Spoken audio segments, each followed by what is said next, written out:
And brought to you live via St. Louis, Missouri. This is Bombers Game Mic. I'm Paul D, and this afternoon, get out the broom, Mima. It's time to go and try and sweep the Mets right out of Queens. The last two nights at Citi Field for the Cardinals have quite literally been all Cardinals all the time. And it's been a beautiful thing to watch, hasn't it? Just seeing the offense flower, especially considering they have been largely the best lineups that the Cardinals have run out there this year. And the results have been correspondingly awesome. That being said, today, a very interesting guy heads to the mound for the Cardinals. Somebody that we're familiar with, of course, but it has really to do with the implications of this start. And that is the one and only Hunter Dobbins. Now, Hunter Dobbins came over from Boston over the offseason in the flurry of offseason trades that Chaim Bloom was making. He has made one start this year. It was back at the end of April against Pittsburgh. It was fine, but that's not what everybody's thinking about right now, including the decision makers. What they're thinking about is what he did in relief of Kyle Leahy this past weekend at Busch Stadium against the Reds. 5-inning pitched, none, no earned, nothing across. And the reason this is important is that it has farther implications that are further reaching in 2026. Which is to say that, say, hypothetically, if Chaim Bloom were to deal dust in May, how could they fill that hole in the rotation? And Hunter Dobbins is perhaps the answer to that question. And that's something that everybody in the Cardinal organization, as far as baseball operations is concerned, really wants to find a better and most accurate answer to. We shall see. However, if he does even 80% of what he did against the Reds this past weekend out of the pen in very long relief, flexibility exists on the matter. And if you're just joining me here, chime into the Game Mic roll call. Let me know where you're watching or listening from for this businessman special getaway day out in Queens, because after today, the Cardinals, they go on a little trip and they head up to Minneapolis to face the Twinkies Friday, Saturday, and Sunday. And going for the Mets this afternoon is not a bullpen game, unlike last night, is Christian Scott, who, while not front end of the rotation type talent, has actually been really solid for them. And as time has gone on, he's gotten better. He is giving Carlos Mendoza more length. So it's not going to be, in all likelihood, like last night. The Cardinals are actually coming up against a rather accomplished starter. Even Freddie Peralta the other night has also been having a fine year. I'm not going to pick on him here because he doesn't deserve it. But Christian Scott's been pretty good. And he is going to present a legitimate challenge to the Cardinals this afternoon. Now, in just about 5 minutes, we have first pitch. And with that in mind, I'm going to get to the comments section here, because I want to see how y'all are doing today and what you've been up to over the last 15 hours since last we met. All right. Let's go to the top. All righty. Hi from Vermont. Go Cards. Hit that like button. Ron O'Lyle from the Green Mountain States checking in. Our Mason Wynn, better known as Max. Hey, Go Cards go. Good to see you back, Max. Ethan, howdy to you too. Joe Breeding is in the house. Good to see you, Joe. All right. Let's see here. What's up, Paul? Chuck, I'm doing just fine. This is about the coolest gig on earth. All right, let's see what else is going on here. Oh, you're 6-0, Max? Congratulations. Zodiac C is in the house. Going for 7 in a row today. Speaking of which, let's see, DJ Nick Fly. Good afternoon, Paul. Checking in from Ozark, Missouri. Cheers, Ozark, Missouri. At work still, so you're going on the big stereo for the day. Let's go Cards. I'm glad that you have me on the big stereo. Thank you. Thank you for the spotlight there. Yes, Max. Peoria, Illinois. Cheers, Peoria. Sykeston, Missouri, Zodiac C. Dwayne Smith. Hey, everybody. I love the way we all support Paul and our team. New York City had quite a night last night. Mets get rolled and do not mess with the Knicks. Both games were perfect. And, that's actually an interesting point, Dwayne, because right now, under normal circumstances, the airwaves, in terms of sports talk radio in particular, we got 2 big ones, including the sports talk radio titan, WFAN. They were the first in the business starting July 1, 1987, for doing 24/7 sports talk. So they're rather interesting. Is that right now this series in New York and the New York City area is just totally under the radar right now with what's happening with the Knicks. The Knicks being 1 win away from an NBA final championship is huge, because the last time they did it was more than a decade before I was even born. And I've seen them go to the finals a couple of times and experience nothing but heartbreak, and, fingers crossed that doesn't happen again. All right, Rush Dash, looking fresh today. Oh, well, thank you. I've been waiting to break this one out for a while. All right, nice jersey. Well, thank you, With Ingenuity Podcast. You have very good taste. I know this in particular. I know this specifically. Dallas Cowboy fans for life in the house.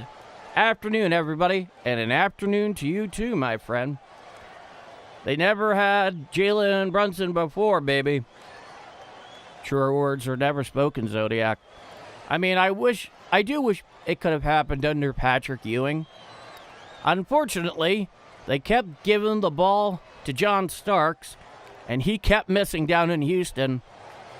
And, well, unfortunately, even though Ewing would make it back again, it just never panned out. Robert Weller, nice day in Niceville. 7 today. Robert Weller is in the house. And so we're about a minute and a half away from scheduled first pitch down at Citi Field. Clearly, Christian Scott's going to be getting ready there, getting things up and going, and a nice establishing shot at Rockefeller Center. Literally a place that no New Yorker goes unless they have a very good and other reason to be there. That includes Times Square, because we all avoid that like the plague. If we wanted to go to Disney World, we go to the real one. Okay, Max, I have a black, blue, and pink Dwayne Wade jersey on. Interesting choice. All right, we're just about a minute away here from scheduled first pitch down at Citi Field. It's actually a beautiful day. It was supposed to be overcast. A beautiful day in Queens. Citi Field, surrounded by a couple of international airports, especially LaGuardia, and all the chop shops you could ever dream of visiting. That, and they're building a casino in the parking lot in the footprint of Old Shea Stadium. J.J. Weatherholt is in the box. Leading off for the Cardinals is J.J. Weatherholt at second. Batting second at DH is Ivan Herrera. Batting third at first base is Alec Burleson. Batting cleanup out in right field is Jordan Walker. Out in left, batting fifth is Lars Nootbaar. Batting sixth at shortstop is Mason Wynn. Batting seventh then behind the dish is Jimmy Crooks. Batting eighth out at third base is Nolan Gorman. He's back in the lineup. And batting ninth in center field is none other than Nate Church. Now here's Christian Scott stepping on in. Four-seamer, sweeper, cutter, split finger. Standard stuff. Right-handed pitcher. In the box is J.J. Weatherholt. Winding is Scott. He deals. Foul down the third base side, now to play. And we are underway. It is an 0-1 count. JJ's hitting .252, 9 home runs, 27 RBIs, a .754 OPS through 61 games. Full wind is Scott, the 0-1. Well inside a cutter, 89 miles an hour. The count is 1-1. I imagine today the crowd will be on the lighter side at Citi Field, despite the fact it looks like a really nice day to see a game. Yeah, all told. From the full wind, the 1-1. Outside a sweeper, went over the right at batter's box. Count is 2-1. Paul, do you think we sweep? I think they got a real shot, Ethan. I think they got a real shot. From the full wind, the 2-1. Popped on out there into medium left field.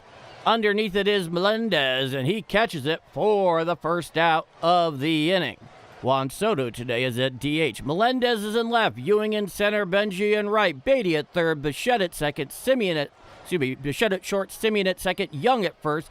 Alvarez is behind the dish. And Christian Scott is on the mound. That is your defensive alignment for the Mets today. Now, here's Ivan Herrera hitting .264 on the year. Had a nice night last night. He is at DH today with Jimmy Crooks behind the plate. Here's the first pitch. Oh, whoa, that went behind Herrera's head for a ball. I don't know if it was intentional, but if I'm Ivan Herrera, I'm really getting sick of the Mets beaning me every night. I mean, that thing went just behind his helmet. It did not miss him by much.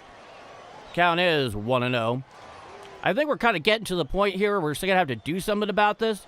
Four-seam fastball strike. Outer third below the belt, 93 miles per hour. The count is 1-1. Careful running on Melendez. He has a cannon for an arm. Roger that. From the full wind, the 1-1. Upstairs, four-seam fastball, 95 miles an hour. The count is 2 balls, 1 strike. Ivan Herrera hitting .264 with 7 home runs, 28 RBIs through 65 games, and .805 OPS in 2026.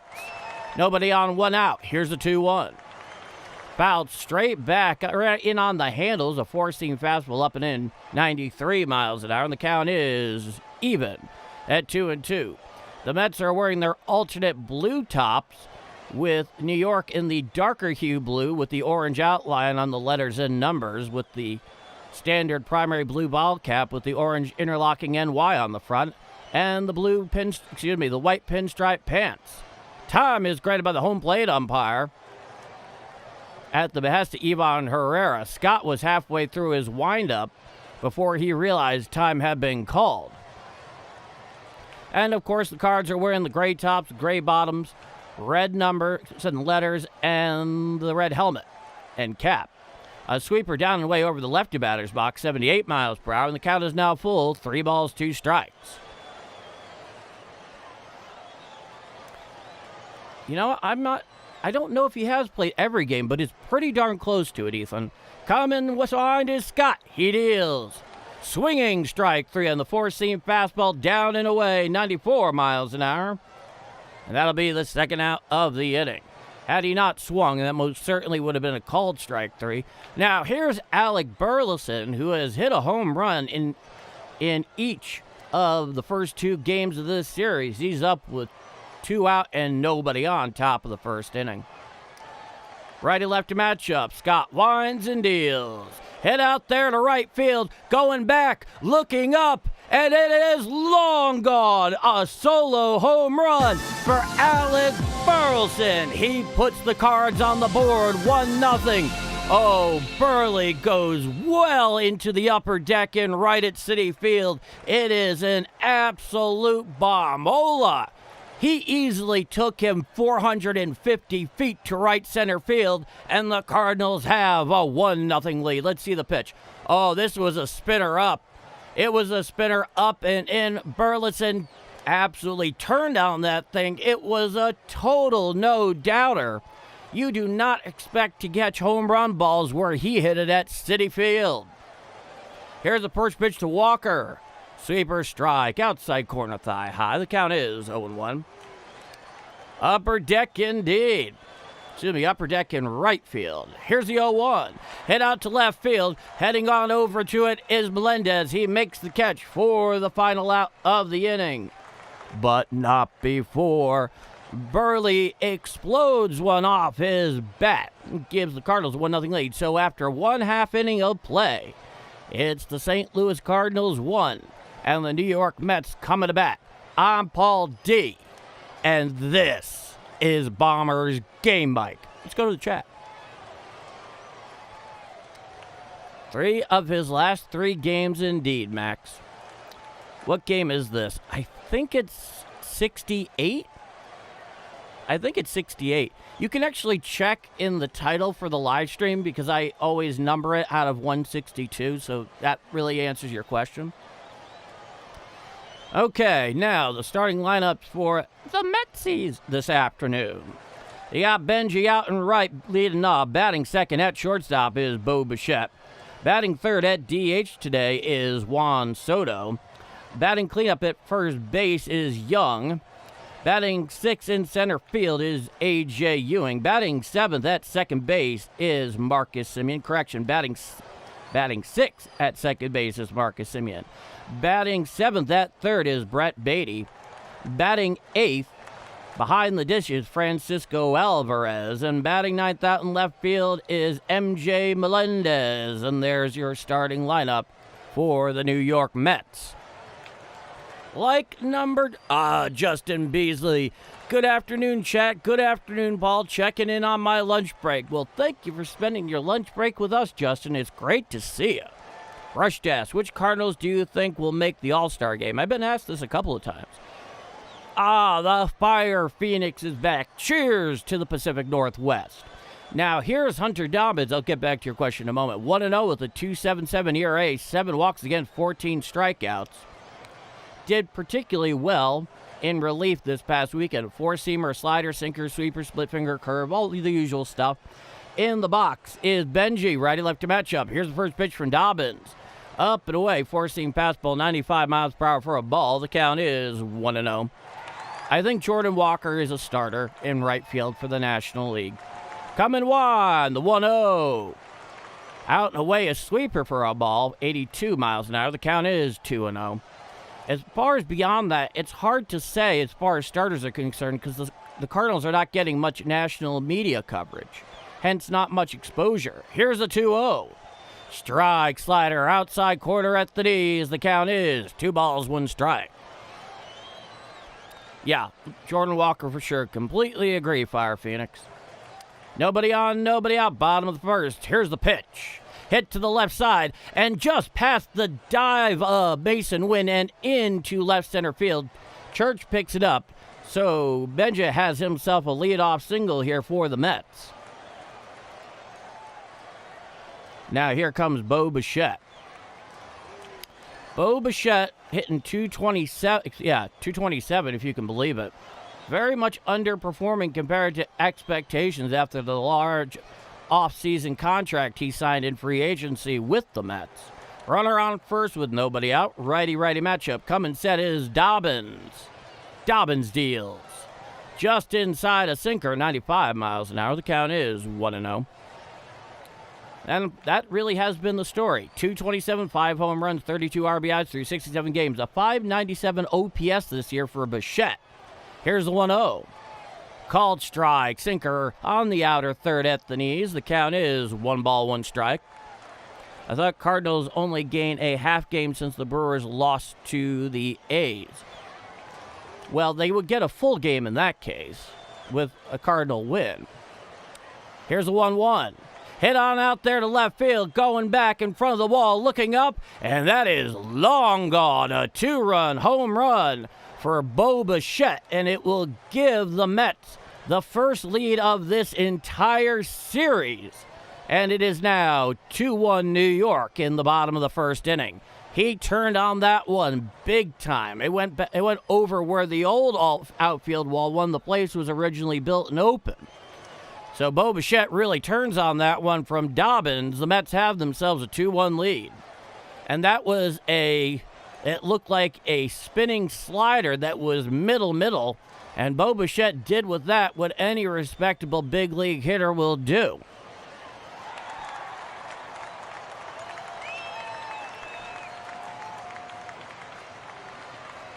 The top AL dog. Here's the pitch. Hit to the right side, fielded on the ground by Weatherholt. He throws to first in time. So an out recorded there on the first pitch from Juan Soto will give the first out. Who is the AL top dog? What about the M's? Well, the Mariners are definitely not the top dog. I know they're first place out there. Newbar in left, Church in center, Walker in right, Gorman at third, Winn at short, Weatherholt at second, Burleson at first, Crooks behind the plate, and Dobbins on the mound. That's your defensive lineman for the Cardinals. Four-seam fastball called strike. So they're number one in the AL West. Jared Young, the first baseman, 274, 3 home runs, 7 RBIs through 24 games. Here's the 0-1. A splitter down and in for a ball. Count is 1-1. But they do not compare to either the Rays or the Yankees at this point. Not record-wise, not talent-wise, not performance-wise. Here's the 1-1. Hit out there to right field, going back in front of the wall, looking up, and it is gone. A solo home run for Young, and that will give the Mets a 3-1 lead. So a couple of big long balls given up by Hunter Dobbins here in the bottom of the first inning, and the Mets extend their lead to 3-1.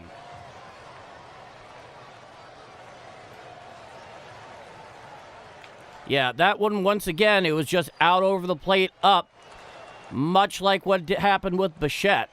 You simply cannot put pitches there against a major league lineup. Here's the first pitch to Ewing. Head out to the left side. Right there is Newbar for the second out of the inning. So, Cardinals have themselves in a hole for the first time in this entire series. Now, here comes Marcus Semien with 2 out. Rough start for Dobbins. Yeah, definitely.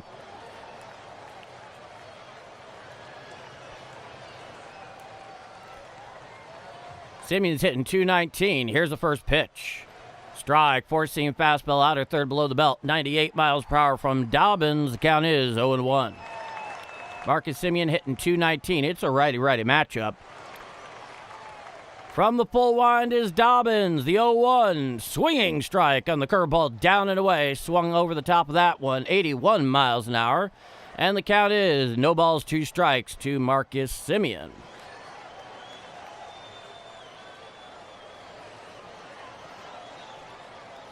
Dobbins looks in, he winds, the 0-2. Sweeper down and away for a ball, laying off it is Semien. The count is 1-2. Will this be the Mariners game, the home run derby? I don't quite follow, Ethan. Here's the 1-2. Hit to the left side and into left center field for a base hit. Picking it up there is Lars Nootbaar, and Marcus Semien has himself a 2-out single in the bottom of the first inning. Right now, Hunter Dobbins is looking very vulnerable out there on the mound. And once again, another pitch that just gets left out over the plate up. I don't care if it's the Mets. You know, they are not so dysfunctional that they can't take when you are giving it right to them. Now, here's Brett Beatty, the left-hander, who's hitting .233 on the year. Righty-lefty matchup. Dobbins deals.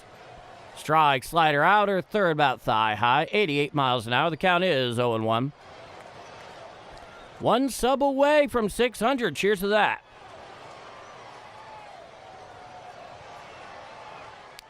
Coming set above the belt is Dobbins. Here's the 0-1. Check swing on the four-seam fastball down. Did he go around? No, says Blue down the third baseline. And the count is 1-1. So, whatever Hunter Dobbins does from here, It's time to begin limiting that damage. Coming set below the Birds is Dobbins, the 1-1. Foul down the third base side and out of play. 96 mile per hour four-seam fastball. And the count is 1 ball, 2 strikes.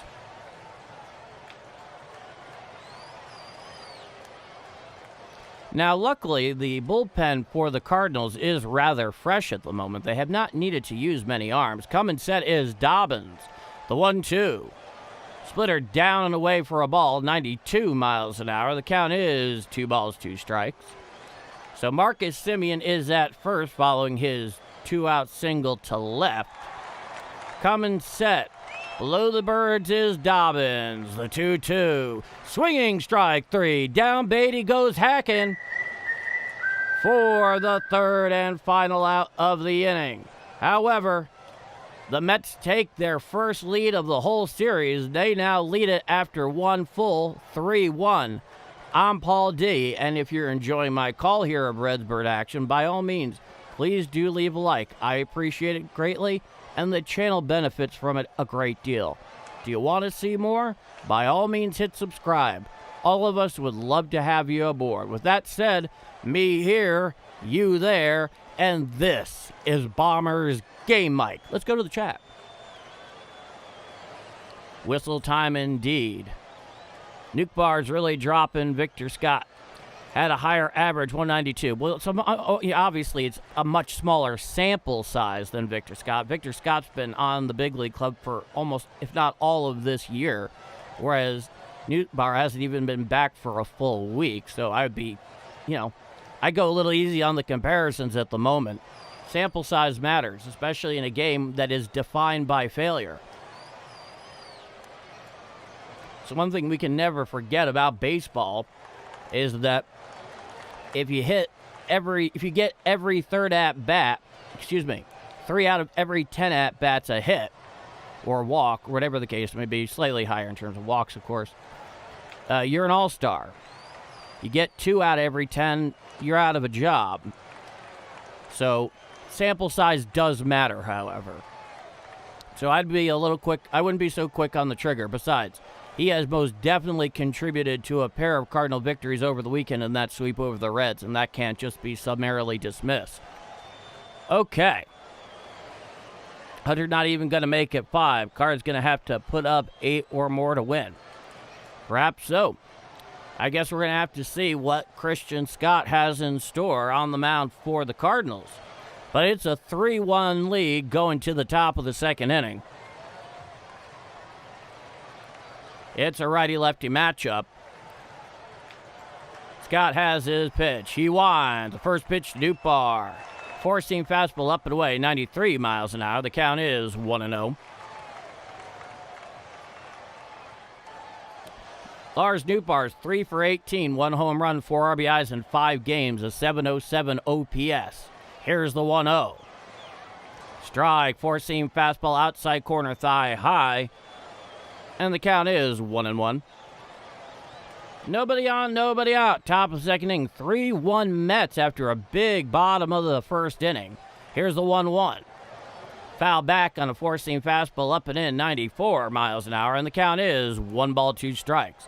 One thing you have to say about Christian Scott so far, including the pitch he threw that Alec Burleson took deep, Burleson I should say, is that he really is attacking the strike zone. The 1-2. Slider down and in, 83 miles an hour. The count is 2-2. No, right now, somehow, Hunter Dobbins has got to adjust on the mound because you don't want to be going to the bullpen in the third inning if you can avoid it. Here's a 2-2 from Scott. Hit out there to right field, going back, looking up, and it is long gone. A solo home run for Lars Nootbaar. Oh, that one went even farther to right than Alec Burleson shot in the previous inning. And it is now a 3-2 Mets lead. Here in the top of the second inning, Lars Nootbaar leads off the action in the top of the second for the Cardinals with a huge solo home run to right center field. I think it landed in one of the chop shops across the street. It is now a 3-2 Mets lead. New indeed. Now here's Mason Wynn. Fouls it back over the right side. Now to play on the four-seam fastball up and in, 93 miles an hour. The count is 0-1. He's wearing the gold pendant. There in the dugout. Here's the 0-1 to win. Upstairs, four-seam fastball out of the zone, 95 miles an hour. Well put, Justin, well put. Nobody on, nobody out. It's now a 3-2 game. Scott's winds and deals. Hit to the left side, and it's a fair ball into the corner. Bounces off the tarp. Coming around first is Mason Wynn. He heads into second. Head first slide with a no-out double. So, Mason Wynn follows up that solo home run by Lars Nootbaar with a double to left field that bounced off the tarp. It just stayed fair right down the line, and the home plate umpire ruled it fair. It just got a piece of the bag going over the top, and the Cardinals now have a runner on second with nobody out. Now here's Nolan Gorman's a righty-lefty matchup. Correction, here's Jimmy Crooks. It's a righty-lefty matchup. Coming set is Scott, runner on second, nobody out. Here's the pitch. Head out to right field, going back at the track, looking up, and it is gone. A two-run home run for Jimmy Crooks, and that will give the Cardinals a 4-3 lead in the top of the second inning. The Cardinals respond immediately. Oh, Jimmy Crooks just robbed Christian Scott of his sterling 2 ERA. It is a 4-3 Cardinal lead. Well, that was quick. Holy cow, indeed. Thank you for swinging strike from Nolan Gorman. The count is 0-1 on a four-seam fastball. Thank you for summoning Phil Rizzuto there, DJ Nick Fly. Here's the pitch. Upstairs, four-seam fastball, 94 miles an hour. The count is 1-1. So that was the first career home run from Jimmy Crooks, everybody. Couldn't have come at a better time. From the full wind, the 1-1. Four-seam fastball in for a ball, and the count is 2-1. It's like Ozzie Smith never left. Thank you, Max. I came in at the right time. Yes, you did, Thurman. Cheers to Uganda. Here's the 2-1. Swinging strike on the four-seam fastball in the inner third thigh high. The count is 2-2. And that's the kind of pitch that most left-handers usually crush. And he missed. I'm convinced something is going on with his swing right now. I hope he can turn it around. Woohoo, this is often. Costa Rica? Couldn't agree more. Nobody on, nobody out. It is a 4-3 Cardinal lead in the top of the second inning. Coming wind is Scott, the 2-2 to Gorman. Swinging strike three. Down goes Gorman for the first out of the inning. An almost identical pitch to the exact same point of the strike zone. These are all pitches in the strike zone, and Gorman swung and missed on both of them. Think about that.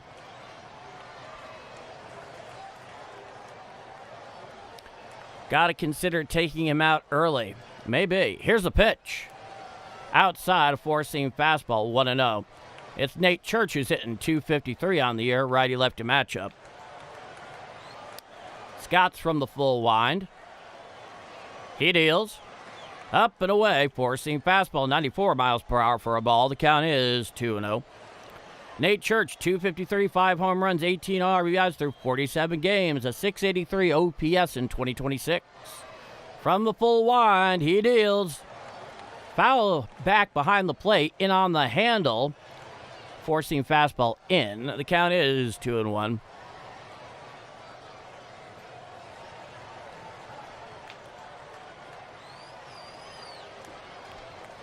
From the full wind is Scott. He deals. Foul back behind the plate, giving chase there is Beatty. Goes about 3 rows behind the Mets dugout. Excuse me, the Cardinals dugout. Count is 2-2.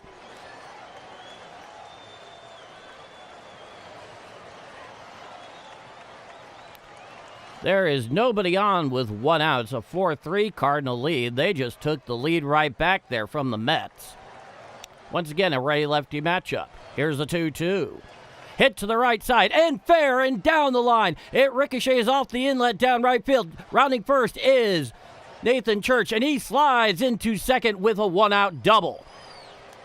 He did what Mason Wynn did, except down the right field line. A couple of fortuitous bounces here in this inning for the Cardinals, but I don't see anybody with the Red Caps complaining right now. So, Nate Church is on second with a 1-out double, and we head to the top of the lineup with J.J. Wetherholt, who is 0 for 1 today. And boy, Nate Church was churning around those bases.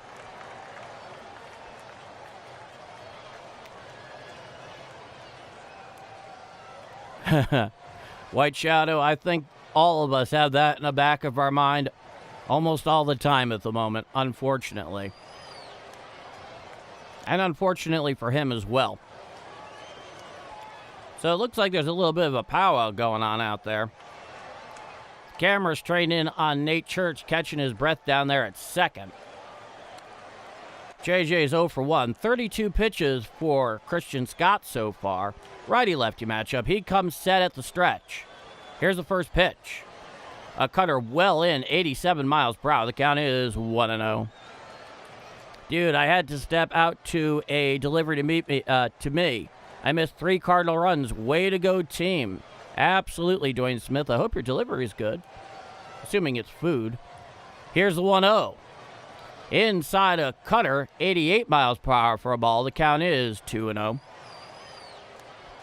600 subscribers. Well, first off, thank you, KCM, for bringing that to my attention, and thank you, everybody that's joined us here on Game Mike so far. Here's a 2-0. Four-seam fastball down and in, 94 miles per hour for a ball. Count is 3-0. Will J.J. Wetherholt go into statue mode? It's possible. He's hitting .251, 9 home runs, 27 RBIs through 61 games, a .751 OPS. Leading off second is Nate Church. Coming set is Scott from the stretch. He deals. Strike, four-seam fastball right down Broadway. And the count is 3 balls, 1 strike. So J.J. has himself in that classic hitter's count. What's Christian Scott to do? Coming set at the belt. The 3-1. Swinging strike on the four-seam fastball up and in. Someone underneath that one did Wetherholt. And the count is full. 3 balls, 2 strikes. I will say that, though, thank you all so much for joining me here on Game Mike. 600 of you, that is just incredible. I like to think we have a lot of good Cardinal baseball to watch together. Coming set, Scott. The 3-2. Hit to the right side, fielded on the ground there by Young. He takes it to the bag himself for the second out of the inning. Moving over to third is Church on the play. And the Cardinals now have 2 outs here in the top of the second inning. And here comes Ivan Herrera, who's 0 for 1. In his first at-bat, just this prior inning, a ball went flying behind the back of his head. I'm sure he is very pleased about that. Runner on third with 2 out. 3 already in. Here's a pitch. A sweeper inside just off the plate. 81 miles an hour. The count is 1-0. No doubt Herrera wants to keep this one going. Righty-righty matchup. Coming set is Scott. 1-0. Foul down the first base side and out of play on the sweeper down and away. Once again, 81 miles an hour. The count's 1-1.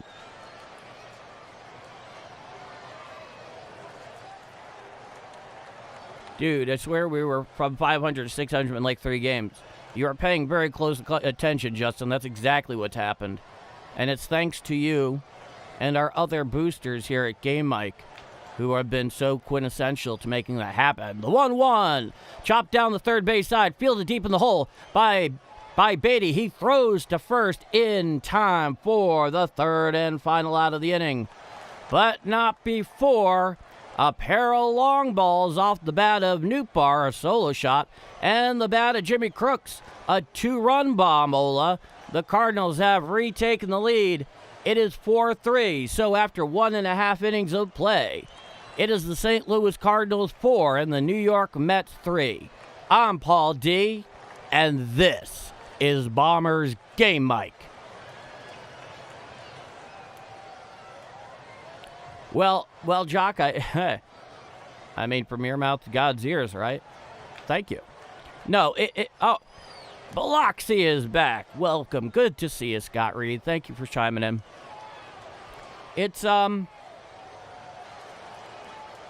a heck of a ride here, and it's been happening so fast. I mean, I'm just showing up here every day, calling the games, but I don't do this alone. Not by half. So I have every one of you to thank. Those, of course, who make themselves very well known in the chat, but I know there are many people that just keep showing back up. They don't, participate in the chat, and they're not required to. I always encourage it. However, this has been something quite collective in nature, and I couldn't be more grateful. Thank you, everybody. Jorge Dario Peralta, greetings from Venezuela. Cheers to you, my friend. The country of Venezuela has entered the chat.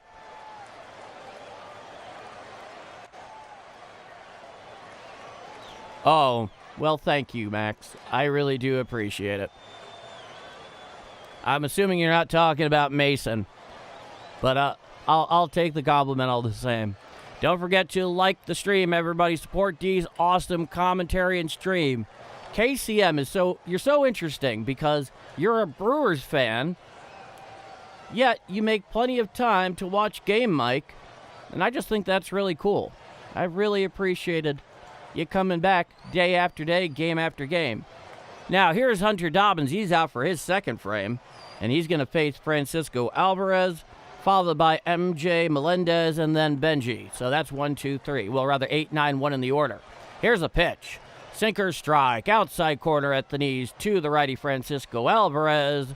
The count is no balls, 1 strike. That was a 22nd pitch by Dobbins here today. The 0-1 just missed off the plate, a slider down and away, 88 miles an hour. The count is 1-1. Oh, I definitely remember, Ethan. How's it gone from there? The 1-1. Foul back on a sinker in 96 miles an hour, and the count is 1-2. I love baseball and appreciate the Cardinals as much as you guys kicked a rear end through my childhood. You're a good sport. But you also have a really good team this year. The 1-2. Foul back behind the plate on the four-seam fastball away, 97 miles an hour. And your streams are always a chill time. Well, that's what I try to do here very much, KCM. Thank you. I like people to be able to escape from the world when they tune in to me. Here's the 1-2 pitch. Hit out there to left center field and in for a base hit. Played by Dupar on a pair of hops. He throws it back in. So a long single there by Francisco Alvarez to lead off the action in the bottom of the second for the Mets. Oh, wow. 16.6 thousand views with 107 likes. That's really impressive, Ethan. Definitely capitalize on that. Keep creating. Take the successful notes from your video right now and continue building on it. I'm certainly rooting for you. Now here's MJ Melendez, 196, left-hand hitter. Here's the pitch. Slider well away over the righty batter's box. Count is 1-0. So yeah, Melendez hitting 196. He's in left field with Soto at DH today, so Soto basically gets the half day off. Runner at first with nobody out. It's a 1-0 count. Righty-lefty matchup. Coming set below the Birds is Dobbs. The pitch. Strike splitter on the outer third below the belt. Count is 1-1. Ah, yeah, he does have a 56% ground ball rate. Now would be the right time. Coming sets Dobbins, the 1-1. Foul down the third base side now to play on the four-seam fastball down and in, 96 miles an hour. And the count is 1 ball, 2 strikes.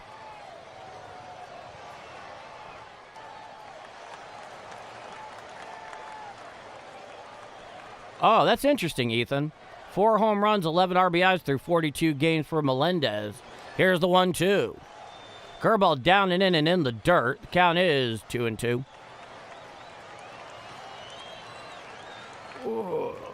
Just getting myself moving here today.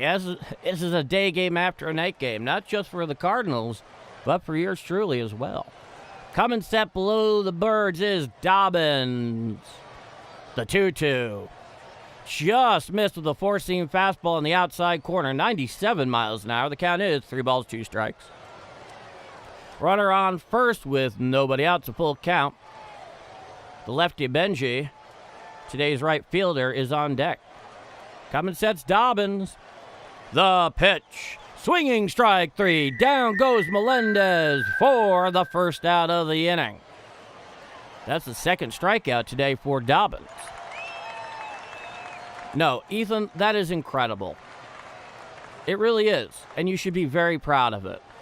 You know, there are many things on YouTube, and I've been around it long enough to know, where things just blow up that you never expect. Carson Benji, 1 for 1 with a single and a run scored today. Righty-lefty matchup, runner on first. Here's the pitch. Chop foul over towards the Mets on deck circle on the slider down and in. 88 miles an hour. The count is 0-1. No, I mean, that's actually a general rule with a lot of pre-recorded content, even live content. You can never be certain what will blow up. You'll think your best work should, and it doesn't, and then something you don't give a second thought to ends up reaching thousands, if not hundreds of thousands, or even millions of people. The 0-1.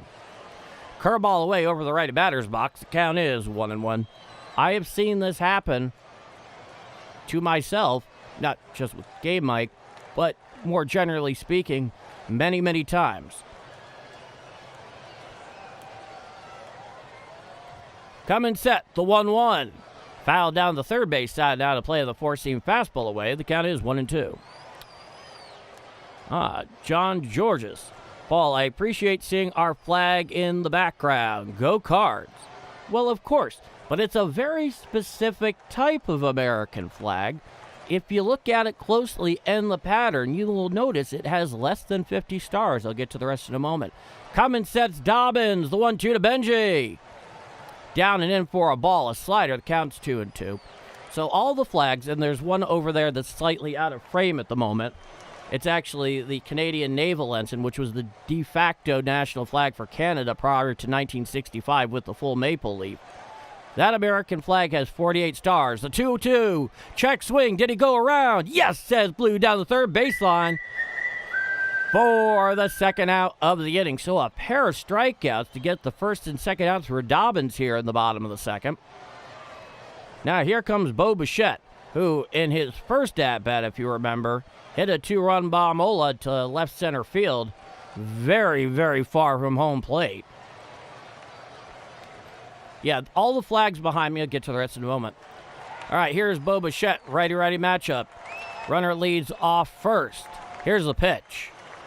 Slider strike, outside corner at the knees, whispers over the black, counts 0-1. These flags behind me in total are the period-accurate flags of the Western Allied powers during World War II. The 0-1. Strike, sinker on the outer half of the plate at the knees. Bichette is not impressed, but still not challenging it. And the count is no balls, 2 strikes. I like the way you think, Zodiac. Coming set below the Birds is Dobbins, the 0-2. And just got a piece of it up and in. Rolls over to the Mets on deck circle. Count remains 0-2. Yeah, so the 48-star flag is, of course, the one that existed in 1945, before the admission of Alaska and Hawaii, respectively. Runner leads off first. It's an 0-2 count to Bichette, who's 1 for 1 with a 2-run homer back in the first. Coming sets Dobbins, the 0-2. Check swing on the sweeper, well away. Did he go around? No, says Blue down the first baseline. The count is 1-2. White Shadow. Get out of this inning unscathed. We'll get Dobbins' confidence back up. I think it would. I think there's a lot to what you wrote there. Coming set below the Birds is Dobbins. The 1-2. Foul straight back on the four-seam fastball up and away. And the count remains 1 ball, 2 strikes. Maybe Leahy can ball Dobbins out, belt him out bail out Dobbins like Dobbins did a few games back? Well, I think he's still technically in the rotation at the moment. I'm not sure that he would be an option. You never know, though. The 1-2. Check foul and hit right out to Burleson on a hop. So it was a check swing ground ball that Alec Burleson picked up, stepped on the bag for the third and final out of the inning. So one hit, no walks.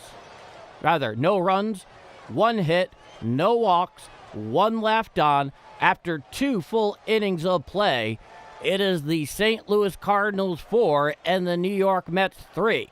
I'm Paul D., and if you're enjoying my call of Redbird action, please do leave a like. It helps the channel out a ton, more than it can possibly express, and you'll have my eternal gratitude. And if you do want to see more, especially with the bizarre broadcast situation at the moment, where it's very hard for most Cardinal fans to watch them every day, either without 3 or 4 subscriptions, or knowing exactly where the game will be, it will be here on Game Mike. I am calling almost every Cardinal game, and if I'm not, I announce it out to the heavens. But there's nothing like that in the mix right now coming up. So by all means, catch Redbirds action right here on Game Mike. I'm Paul D., and this is Bombers Game Mike. When StatCats measures home runs, do they measure from the front of the plate or where the ball makes contact? I don't know. I do not know this. Do you, Paul? Honestly, I don't, but given the fact that they're probably rounding up or rounding down anyway, I think it's probably generally immaterial. I don't think they're quite that pedantic in terms of measuring home run distance. I could be wrong, but I really just think they're going probably from the front plane of the plate, but I don't know. You're only talking about a difference of about 6 inches, Ethan. Okay, let's see here. All right, today's game set to be a home run derby. Sure has so far. The good Tim Cook. Hi, all. The good Tim Cook chiming in from Kentucky. Good to see a good Tim Cook. Favorite player from St. Louis Cardinals. You're asking me? I didn't see a question mark, so I'm assuming it's a question. The answer I'd have to say is Ivan Herrera. Really dig that dude. Real gamer. Now here is Alec Burleson for his second at-bat. He hit a solo home run back in the top of the first inning that gave the Cardinals their initial lead. So it is the top of the third inning. Scott's out for his third frame of work, righty-lefty matchup. He comes winding, deals. Fouled back in on the hands of Cutter. Count is 0-1. Well, this isn't the home run derby, Ethan. I mean, it really, what matters most is that it went over the wall. Knowing the distance of it in many ways for most fans doesn't matter that much. Here's the pitch. Fouled down the third base side and out of play, 82 miles an hour. I mean, baseball can be very, very meticulous in regards to measuring certain things, but the difference of 6 inches here for stuff that goes, 50 feet past the wall, nobody's really giving it much of a second thought. The 0-2. Foul tipped on the slider down and in, still 82 miles an hour. The count's 0-2. Speaking of home run derbies, I'm glad the Brewers are finally escaping Las Vegas alive. Those were wild games. Las Vegas. Here's a pitch. Fouled straight back on the four-seam fastball up. The count is 0-2. I'm losing track of how many games in a row we've had 100 likes. I think it is 11, but it might be 12. Wow, so have I. I guess that's a good sign. The 0-2. Splitter down in the dirt. The count is 1-2. And Ethan, I'm not trying to be glib or dismissive, but, in actual game, in-game action, when the thing is going 50 feet past the wall, 6 inches is not the biggest deal. Splitter out and away over the righty batter's box. The count is 2-2.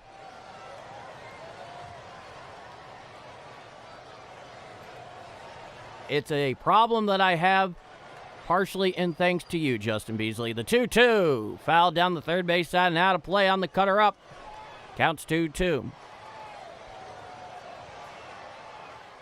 That was the 48th pitch for Christian Scott this afternoon through 2+ innings of work. He winds the 2-2 to Burleson, hit to the right side, and stabbed on the line there by Young at first for the first out of the inning. The old Atom ball, as they used to call it. Now here comes Jordan Walker. And boy, has he been hitting out of his mind lately. A huge contribution last night. He put up 4 of the Cardinals' runs. But he's 0 for 1 with the lineup today. Righty-righty matchup. Here's the pitch. Sweeper strike down Broadway at the knees. Count is 0-1. I'll get to that in a moment. Here's the pitch. Fouled straight back in the four-seam fastball on the outer third, knee high. The count is 0-2. Okay.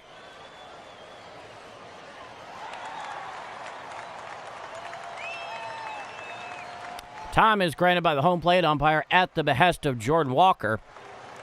Oh boy. A lot to cover here.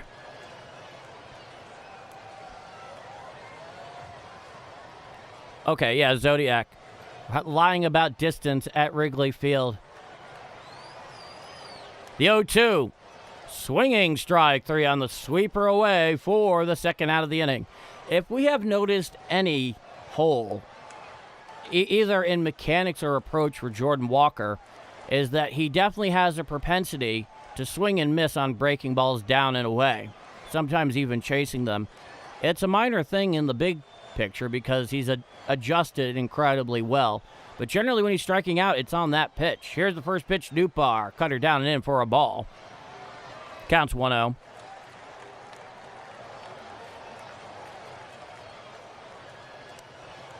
Here's the 1-0. Hit to the right side. Over and over the head of Benji and off the wall. Coming around first and into second is Lars Newbar. He slides with a 2-out double. He just beat the throw down there to second from Benji. But Lars Newbar is now 2 for 2 today with a solo home run and a sliding 2-out double here, making his presence known in the 5-hole. Okay. John George, all-time favorite Roger Hornsby. No, I did not see him play in person. You don't say. No, very worthy pick. I mean, he was one of the dominant players of his era. And an incredible eye, too. Here's the first pitch to win. Four-seam fastball outside corner below the belt. The count is 0-1. Okay. I just realized that we believed a robot telling us how far a baseball went when it could be off by so much. I mean, you consider 6 inches that much. Here's the 0-1. Cutter away for a ball. The count is 1-1. Do you remember the Murakami home run over the batter's eye in Sacramento? That was only 435. I mean, that's still a huge home run off a big bat. The 1-1. Strike, four-seam fastball outside corner below the belt. The count is 1-2. The long and short of it, Ethan, is I'm more interested in the fact that it went over. The measurements are interesting. They add a certain component to the intrigue, but you know, you're not talking to a guy that's gonna get too worked up over it, to be sure. I'll get to the rest of y'all in a moment. Here's the 1-2 to win. A sweeper down and away over the left batter's box. The count is 2-2. I'm more interested in home run totals than home run distance.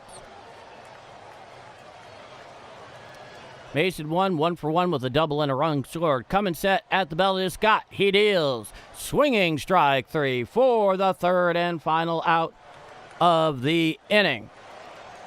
So, no runs, 1 hit, no walks, 1 left on.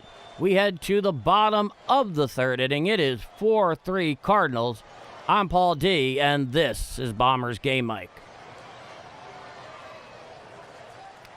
The fact you draw a number of fans outside of Cardinal fans, especially Brewers, is a testament to how good these broadcasts are. I always hit the like button. Subscribe if you are here. Thank you, Dwayne Smith, and thank you for all your contributions in the chat. They have not gone unnoticed. White Shadow, Walker is going yard today again. I'm calling it now. Well, I hope so. Well, Justin, thank you for joining us during your lunch break. I don't know if you caught this by this time, but I really do appreciate it. Back to my retirement, Justin. Yeah, Newt has definitely been putting together a fine less than a week back in the big leagues.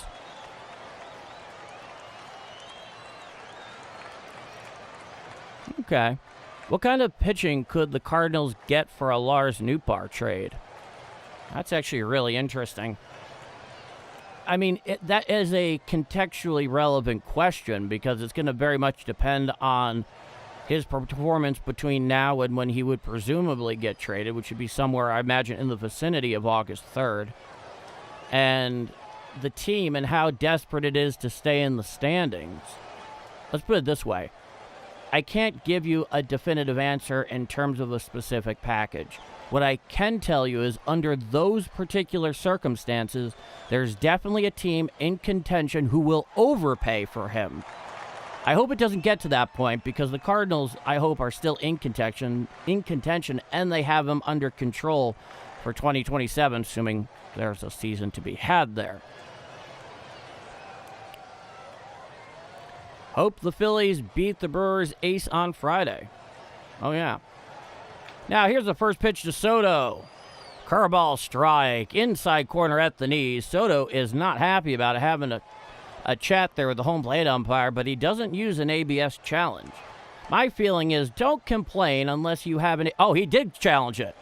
And it's confirmed a strike. Down and in. Okay, well, I'll take that back. Juan Soto did challenge it, and he lost. The Mets have one ABS challenge remaining in regulation. The Cardinals still have both of theirs. Righty-lefty matchup. Nobody on, no out. 4-3 Cardinals, bottom of the third. The 0-1. Chop foul over towards the Cardinal on deck circle on the splitter away. Counts 0-2. Perfect audio for the shift at work. Well, Cobra, I'm really happy to hear that. Juan Soto's 0 for 1. From the full one, the 0-2. Fouled straight back, right in on the handle. The count remains 0-2. Oh, wow, White Shadow, a $10 super chat. Are you serious? That is amazing. Thank you so much. That is incredibly generous, White Shadow. I really appreciate that. And yes, the channel has been accepted to be able to take super chats, so I thank you for taking advantage of that, my friend. It is greatly appreciated. The 0-2 pitch. Hit out there to right field. Right there is Nootbaar. He catches it on the line. Correction. Walker catches it on the line for the first out of the inning. Newt was out there last night with Walker at DH. Newt's back in left. Walker's back out and right. Either way, still one out. Yeah, that is incredibly generous, White Shadow. I'm glad you get that much out of it. And I'm remarkably grateful for anybody who leaves a super chat or a super thanks. Now, in is the lefty hitting first baseman Young. Here's the pitch. Foul back behind the plate, four-seam fastball, 96 miles per hour. Count is 0-1. Jared Young, he had a solo home run earlier. 286, 4 home runs, 8 RBIs through 24 games. Some of the young talent out of the Mets system. The 0-1. Fouled straight back on a four-seam fastball up, 97 miles an hour. The count is 0-2. I appreciate all you do for us, brother. I couldn't be happy to do it. This is the most amazing gig in the world. And there's nowhere else I'd rather be and nothing else I'd rather be doing right now. It's an 0-2 count. Nobody on, one out. Time is called by the home plate umpire at the behest of Young. Very good question, Ethan. Here's the 0-2. Out and away a splitter, 90 miles an hour. The count is 1-2. So the service that I use for the score bug at present doesn't offer that. But I check almost weekly to see if that does exist. And to my knowledge, it does not yet exist. The 1-2. Slider down and in to the lefty. He lays off of it. The count is 2-2. But when I find something that does, and I have the ability to implement it, I most certainly will, Ethan. Righty-lefty matchup. Nobody on, one out. Bottom of the third. 4-3 Cardinals. Coming full winds is Dobbins. Here's the pitch to Young. It is a high fly ball right out towards short. But Gorman calls for it, and he makes the catch for the second out of the inning. The infield defense was heavily aligned towards right with the lefty Young up. Hence, Nolan Gorman was about halfway between second and third in that defensive alignment. So what would have otherwise been Mason Wynn's ball had they been aligned straight away, instead it was Nolan Gorman. So 2 out with nobody on bottom of the third inning, 4-3 Cardinals. Here's A.J. Ewing, the center fielder, left-hand hitter. He's 0 for 1. Here's the first pitch. A sweeper just off the plate for a ball, 81 miles an hour. The count is 1-0.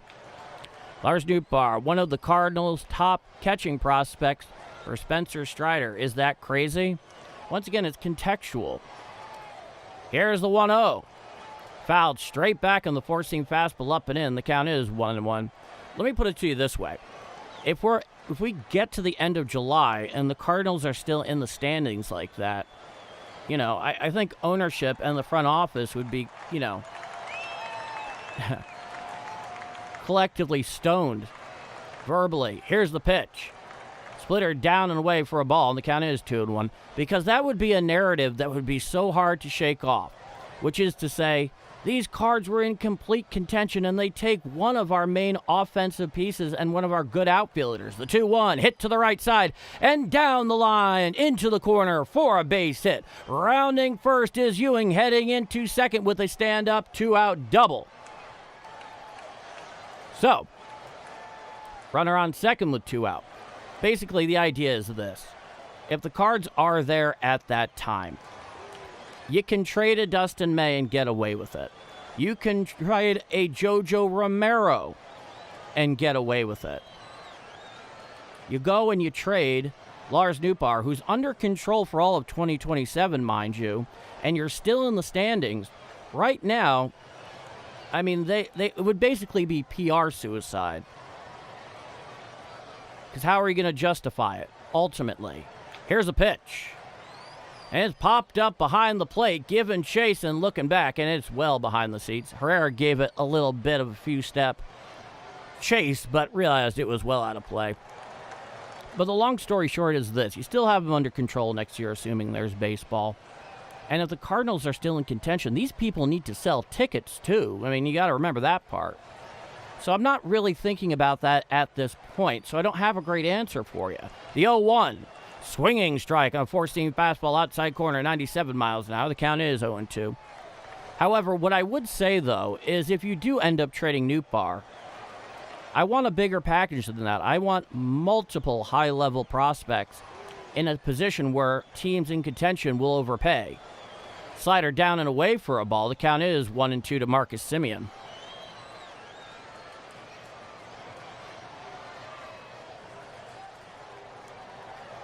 Well, in that case, Zodiac, I'll get to it in a moment. Coming sets Dobbins, the 1-2 to Semien. Slider over the lefty batter's box for a ball. Counts 2-2.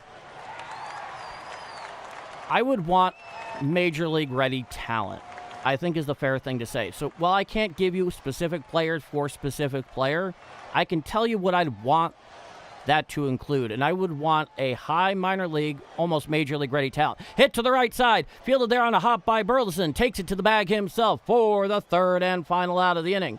So despite the 2 out stand-up double by A.J. Ewing, no runs, 1 hit, no walks, 1 left on. We head to the top of the 4th inning. I'm Paul D, and if you're enjoying my call of Redbirds action here on Game Mike, please do leave a like. Helps this channel out a ton. You want to see more? Just hit subscribe. We'd all love to have you aboard. 4-3 Cardinals going to the top of the 4th. Now, I just think it depends on what you're getting back. If you're getting an ace-level pitcher back, I don't know. I have to think about it. I don't think you're going to, for example, trade him and get, like, say, Tarek Skubal in return or something like that. As awesome as that would be, because it, it just doesn't add up. I would want at least one in a package of several players, might I add, because at the deadline, the whole idea is that one of the contending teams that have pieces you want is going to overpay, and so I would want preferably a pitcher and a high ceiling pitcher at that. That's just on the cusp of major league ready for 2027. That would be my minimum, and then I'd want at least a couple other pieces at least. Because all the pressure is on the team that's trading for him. they're the ones that are going to be in position to overpay. But if the Cardinals are still in contention at the end of July, it's going to be really hard for both Chaim Bloom and ownership to justify it to the fans. Now, I'm not suggesting they should go out and spend like a drunken sailor just because they have the possibility of a playoff berth in 2026. There certainly is still a future to think about here. But if you're going to give away pieces and you're still in contention, May and Romero are the two guys that I would think about long before Lars Nootbaar. I just think in that situation, the PR would be a disaster. And you can always trade him in the offseason as well. That's like the Tommy Edmonds fiasco. Better get the world in return. Yeah, you're thinking along my lines, Roger. Good to see you this afternoon. All right, we're back for the top of the fourth inning. That's actually an interesting thought, Zodiac. Speak of the devil, here's Jimmy Crooks. He had a 2-run home run in his last at-bat. He's 1 for 1. Here's the pitch from Scott. Four-seam fastball strike right down Broadway. The count is 0-1. The 60th pitch for Scott in 3+ innings of work. From the full wind, Scott, the 0-1. Hit out there into shallow right center field. Coming in is Ewing. He makes the catch for the first out of the inning. Fire Phoenix. Realistically, a MLB team is less likely to create a World Series team with just a few trades during the season. It happens over time through building. That's what the Cardinals doing right now. Well, yeah, absolutely. I think that's very much what Chaim Bloom has in mind. Trayvon, our record is good and we are young. There's no good reason to get moved in trade deadline nonsense. Here's a pitch to Gorman. Check swing strike on the sweeper down and in. The count is 0-1. Nobody on, 1 out. The 0-1. Inside a cutter, 89 miles an hour. The count is 1-1. We do have a lot of catchers. Need a third baseman. Timely choice. 1-1. Four-seam fastball away, and the count is 2 balls, 1 strike. We'll probably get a draft pick after offering Newt the qualifying offer. That would come between 27 and 28. Here's the pitch. Cutter, strike, outer third below the belt. The count is now even, 2 balls, 2 strikes.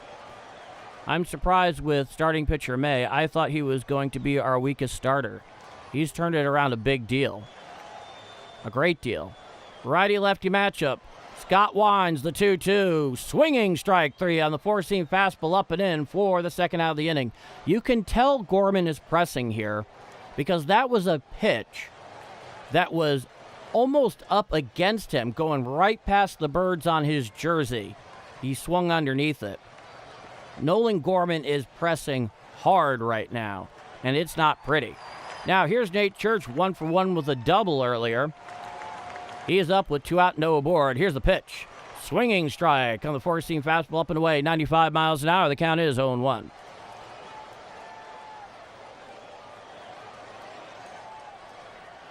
Here's the 0-1.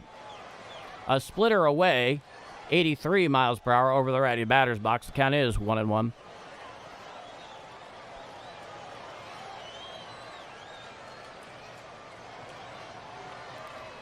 Here's the 1-1. Swinging strike on the four-seam fastball down and in. Swung right through it. Did Church. The count is 1 ball, 2 strikes. Fermin has been very good, especially offensively, in the spots where he has been started. He has, in many ways, performed beyond expectation, and it's wonderful to see. Here's the 1-2 pitch. Swinging strike 3 on the four-seam fastball up and away for the third and final out of the inning. The Cards go down in order. It is 4-3 Cardinals heading to the bottom of the fourth inning. I'm Paul Deeg, and this is Bombers Game Mike.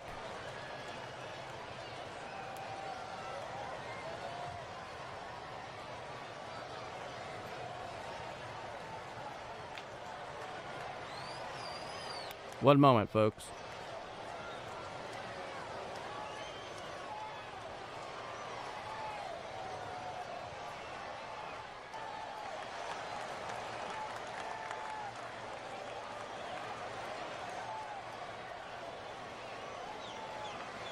Yeah, so in the case of the draft picks, specifically regarding the qualifying offer, which was the comment on it, when a player declines a qualifying offer heading into free agency for a team, if they decline that qualifying offer from the team they had just come from, they do get a compensatory draft pick. So while you can't trade draft picks in Major League Baseball, you can receive them as compensation for free agents that ultimately go elsewhere that you gave a qualifying offer to. Okay.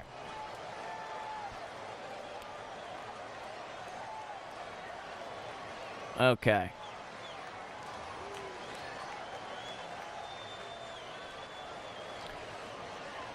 I'm like a kid who always wants a Redbird championship this year and not settle for a rebuild year. That feels like giving up. We got talent, and they do have talent. And one of the beautiful things about this Cardinal team this year is they've been playing, certainly in the clubhouse in their own minds, free of expectation, which, is a great way to play loose. And whether we have greater expectations of them as time goes on, I think they're pretty set, really, in their mindset. All right. We're here for the bottom of the fourth inning. Here is Brett Beatty. He's 0 for 1. Righty-lefty matchup. Here's the pitch. Four-seam fastball outside corner 4. Strike. The count is 0-1.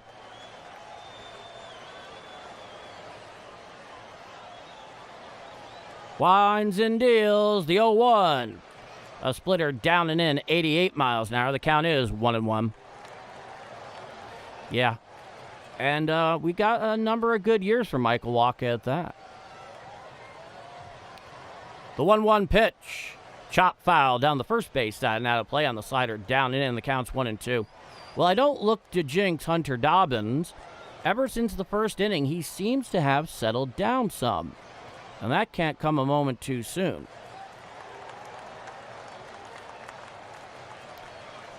From the full wind comes Dobbins. The 1-2 pitch to Beatty. Well upstairs. Four-seam fastball. The count is 2-2. Well, we can put Walker at third, but then Burley is in right field or Herrera is at catcher. I think the eventual move is Burley to third. Stand by on that. The 2-2. A splitter away, 90 miles an hour. The count is 3-2. I don't think Jordan Walker's changing positions. He's the franchise. They're building around him. I think he's the right fielder. I can't say on Alec Burleson. Here's a 3-2. Fouled straight back on the slider, down and in. The count remains 3-2. But he's another centerpiece. And he's become pretty settled down there at first. He's had the occasional defensive miscue, but for the most part, been very solidly defensive. I don't know what they're going to do with third base. I'm not going to pretend to know. But the 3-4 guys in your lineup. Here's a 3-2. There's a fly ball out to left field. Coming in is Nootbaar. He camps underneath it. He makes the catch for the first out of the inning. Because I think they're really looking to cement those guys at the positions they're in. Now, am I saying that this is completely written in stone, despite just using the term cemented? No, of course not. Anything can happen. But I would be surprised, I think, is the best way to qualify what I've said. Yeah, Daryl Kershaw in the NLCS. Yeah, I really enjoyed watching Cardinals outduel Clayton Kershaw through the years. Here's Francisco Alvarez. He's 1 for 1 with a single. Nobody on with 1 out, bottom of the fourth inning. It's 4-3 Cardinals, righty-righty matchup. Here's the first pitch from Dobbins. Four-seam fastball up and in for a ball, 97 miles an hour. The count is 1-0. This next pitch is going to be Dobbins' 70th in 3 1/3 inning of work. Dobbins comes one, the 1-0 to Alvarez. Uncle Charlie strike, outer third at the thighs. Count is 1-1.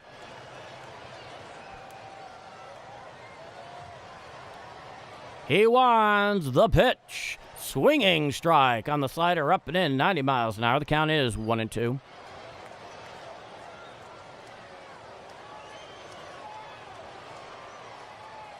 Well, interesting you should mention that, Rush Dash. Here's the 1-2 to Alvarez. Chopped down the third base line, fielded there by Gorman. He throws to first if it's a fair ball, and it's called foul. He came in and he made the play, so fairness to him, but we do it all over again. So, Rush Dash, you're mentioning Weatherall would be a nice pick for third. I don't think he's moving, but I have heard it thrown around that every once in a while, should Mason Wynn have a day off potentially, very infrequently, that they could move Weatherall to short for very brief periods of time. But he's really gotten his game together down at second. Now, here's the 1-2 pitch. Foul down the first base side and out of play on the sinker up. 98 miles an hour. Count remains 1-2. Typically, all left-handed first baseman, right-handed third baseman is the ideal roster build. Below the belt is Dobbins. The 1-2 to Alvarez. Swinging strike 3. Down goes Alvarez for the second out of the inning. Now for Dobbins, let's take a look here. That was his 4th strikeout to the day, possibly his 5th.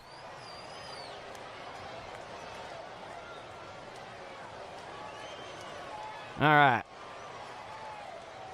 Yeah, that was his 4th.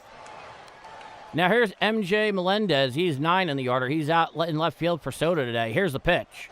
Swinging strike on the four-seam fastball up 95 miles an hour. The count is 0-1. A fair point, Zodiac C. Your rhetorical question is well taken. I take it at-bat by at-bat. Here's the 0-1 pitch. Swinging strike on the four-seam fastball up and away 96 miles an hour. Count is 0-2. Oh, that's a really hard question, Ethan. Let me think about that a moment. Nobody on, 2 outs. No 2 count to the lefty Menendez. Righty-lefty matchup. Here's the pitch. Four-seam fastball up and away. Menendez manages to lay off that one. Count is 1-2. Jocks, have the broom ready. I hope so. Dobbins has his sign. He winds the 1-2. Splitter down in the dirt, laying off it is Melendez, and the count is even at 2 balls, 2 strikes. Ethan, I would definitely say it's the 3 Cy Youngs. The 3 Cy Youngs as opposed to the 12 Gold Gloves. Here's the 2-2 pitch to Melendez. Just got a piece of that sweeper away. Fouls it behind the plate. The count remains 2-2. Yeah, getting even 1 Cy Young award is an incredible accomplishment. You know, treble that. That's something else entirely. Here's a 2-2. Fouled down the third baseline and out of play on the slider. 90 miles an hour. The count remains 2-2. I'm glad Dobbins settled down. You and me both, Fire Phoenix.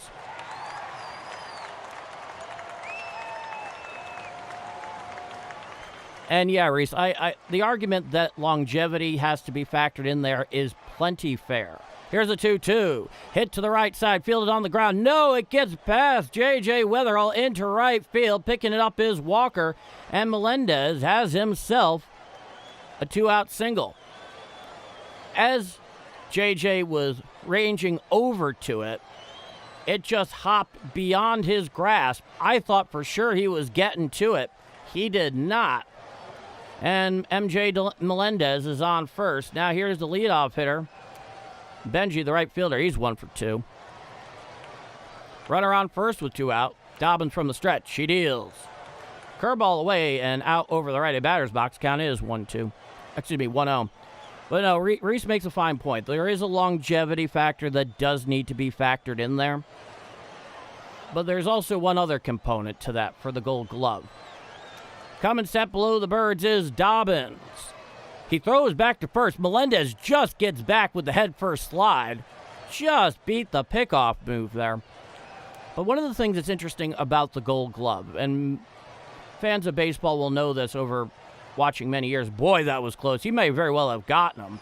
Let's take a look here. I'll get to that in a moment. Ooh, I think he got his hand just in, looking on the replay there. It's a 1-0 count, righty-lefty matchup. Here's the pitch. Chop foul down the first base side and out of play. Counts 1-1.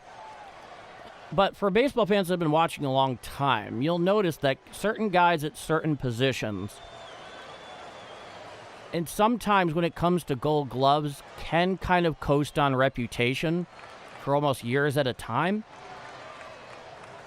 But longevity can't be dismissed.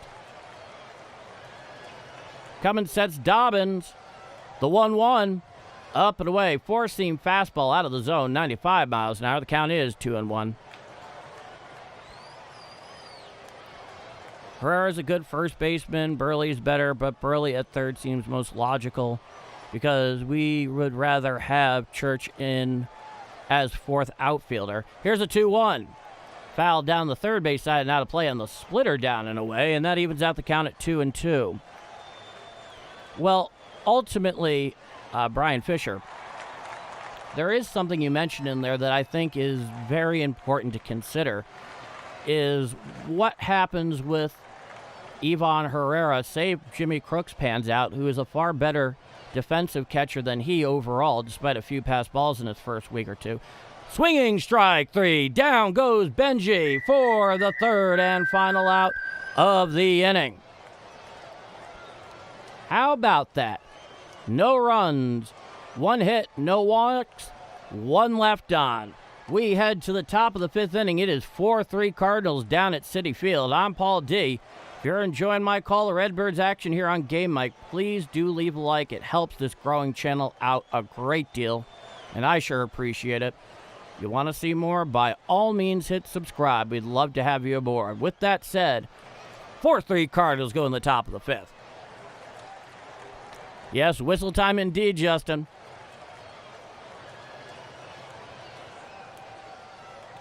Yeah.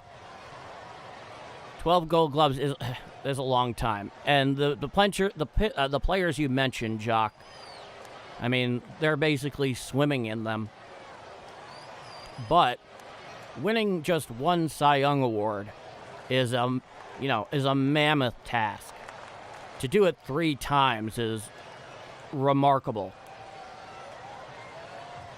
I mean, that depending on the career in question and the longevity that is involved in the other years they didn't win a Cy Young award, it is very much one of those things that goes on to the resume to be inducted into the Hall. Herrera on the field makes the lineup deeper, but his bat plays no matter what.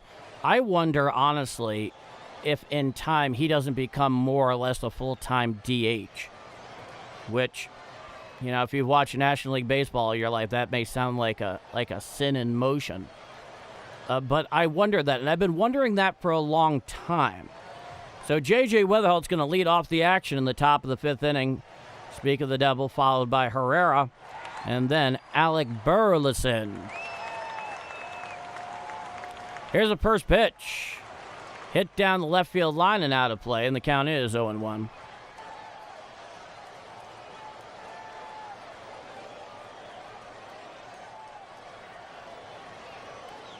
Coming Juan Scott, the 0-1 to Weatherholt. Splitter well away and over the righty batter's box at 82 miles an hour. The count is 1-1. JJ's 0 for 2 with a fly out and a ground out. Coming Juan, the 1-1. Hit up there towards second, fielded by Simeon on a pair of hops. He throws to first in time for the first out of the inning. Kershaw robbed Adam Wainwright of at least one Cy Young, and even if he didn't, I'm going to believe that because I bleed Cardinal Red. I adore Adam Wainwright. Of the modern era that I've been so lucky to be a part of, he is my number one favorite Cardinal that I've seen with my own 2 eyes, both on TV and person. Here's the first pitch to Herrera. Upstairs, four-seam fastball, 94 miles per hour for a ball. The count is 1-0. Nobody on, 1 out, top of the fifth, 4-3 Cardinals. A lot of scoring early. Here's the pitch. A sweeper up and away, misses the zone. Challenged there by Alvarez. So we have an ABS challenge incoming. It's called a ball. They are trying to get it overturned. Let's see. Oh, and it missed the plate by plenty. A little embarrassing there for Alvarez. and it missed by 1.8 inches. Counts 2-0. The New York Mets are out of ABS challenges. The Cardinals still have both of theirs allotted for regulation. Here's a 2-0 from Scott. Strike, cutter, right down Broadway below the belt. 2-1.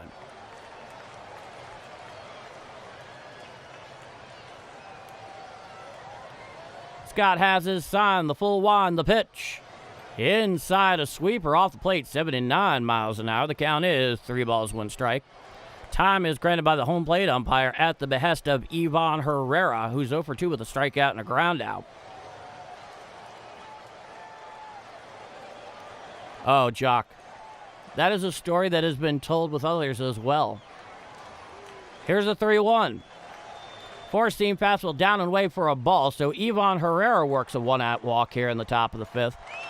Yeah, great shortstops toward the end of their career start getting pushed over towards third base. You know, remember what happened to Cal Ripken. Now here's Alec Burleson, 1 for 2 with that huge solo home run to right field in the upper deck at Citi Field, a long way away from home plate. This is not a hitter's park. Runner on first with 1 out, righty-lefty matchup. And Scott steps off the rubber, looks over towards first. Clearly, he and Francisco Alvarez are not yet on the same page.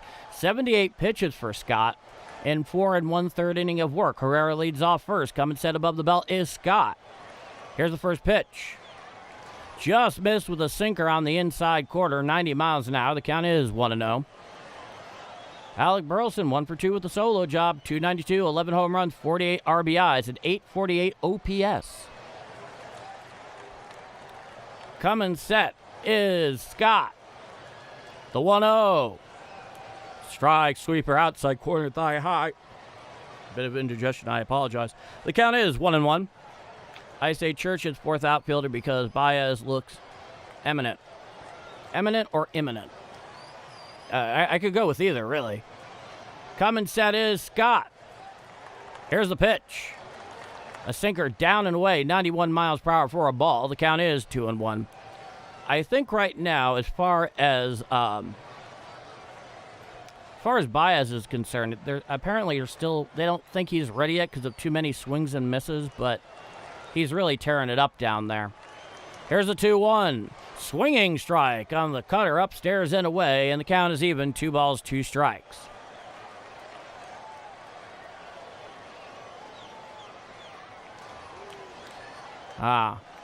You're talking to a guy who focuses on history too much. Nothing in history was inevitable. Here's the 2-2. A splitter away and out over the right batter's box. The count is 3-2. I would call it highly probable, but to suggest that it was inevitable suggests predestination, and just from a metaphysical standpoint, I can't really get on board with that. But I hope he does make it, and it's great. Here's a 3-2.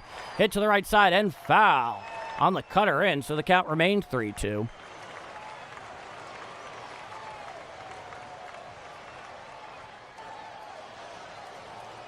Dave Stevens, the radio experience with baseball is like none other. It is a game that is built for radio. And it's only appropriate that they both really became popular and otherwise ubiquitous roughly around the same time. Herrera leads off first. It's a full count to Burleson with 1 out, top of the 5th, 4-3 Cards. Here's the pitch. Foul straight back. Taking off on that one was actually Ivan Herrera, but of course he has to go back to first. Just go with imminent, Brian. Paul is nerding out. You caught me, Reese. You caught me. It was going to happen eventually. Runner on first with 1 out. It's a full count to Alec Burleson. Herrera leads off first. Coming set at the stretch is Scott. Here's a 3-2. There goes Herrera. Head out there to right field. And it goes and it dies in front of the track for the 2nd out of the inning. Going back to first is Herrera. So it would appear that Burleson, despite the incredible launch angle, got a little too far out under it. And Benji there out and right caught it dying right in front of the track for the 2nd out.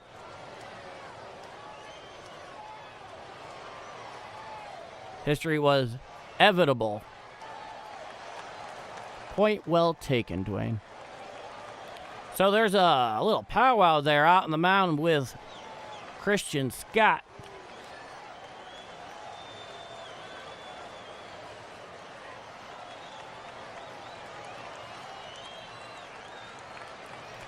Well, Brian, I think that is very likely. And, you know, Joshua Baez does look like he's going to be a serious talent. And I think there's a very good chance that he will succeed at the major league level when his time comes. When exactly that's going to happen, I couldn't even begin to tell you. But we have seen his numbers down there, and he's tearing up the pea patch. There's no taking that away from him. Runner on first. Here's Jordan Walker. He's 0 for 2. Righty-righty matchup. Coming set is Scott from the stretch. He throws over to first. Back in time with the head first slide is Ivan Herrera.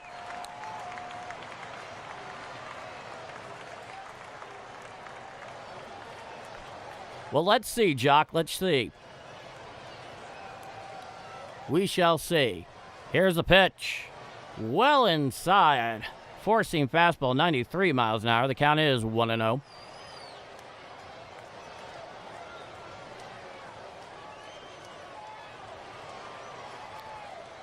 Are you talking about for how long a stretch, Fire Phoenix? Come and set Scott. Here the pitch. Hit to the left side and into left field. Charging in is Melendez, and he plays it on a hop. So Jordan Walker has a 2-out single, and the Cardinals have runners on first and second with 2 out in the top of the 5th. Some fine 2-out hitting there by Jordan Walker. And it was just a cement spinner slider that stayed up and away. And he just dropped the bat head on it, managed it to plop it up in front of MJ Melendez out and left. And the Mets are going to the pen. Coming in is A.J. Minter.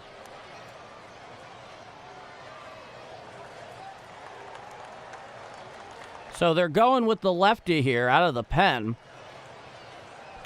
which, if you're looking at it right here, makes really just all the sense in the world, because you have Nootbaar, and then you have the righty Wynn, then the lefty Crooks, the lefty Gorman, and then the lefty Church. So I would say a pretty textbook move there by Carlos Mendoza. So they managed to chase Christian Scott after 4 2/3 innings of work. Not bad.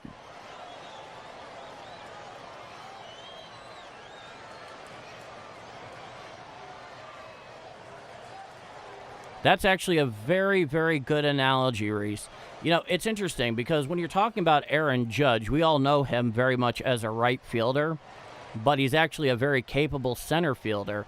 However, moving from right to center with the right skill set is a much more natural change than having played basically every out of this season out in right and then moving to the infield. So I think Jordan Walker is going to stay right there, and in terms of moving positions, he would have to be on board with it as well. He's an asset out there.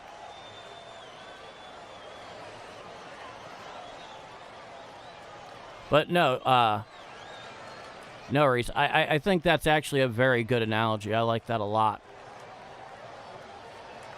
All right, we head back for the top of the 5th. There are 2 outs with runners on first and second. And here comes Lars Nootbaar. He's 2 for 2 today with a home run and a double. He's just a single and a double away from hitting the, well, rather, single and a triple away from hitting for the cycle. Not the most likely outcome, I will admit, but interesting. A.J. Minter threw 5 1/3, an ERA of 0, a whip of 0.94, 10.13 Ks per 9. Lefty-lefty matchup. Here's the pitch. Up and away, a cutter out of the zone, 89 miles an hour. The count is 1-0.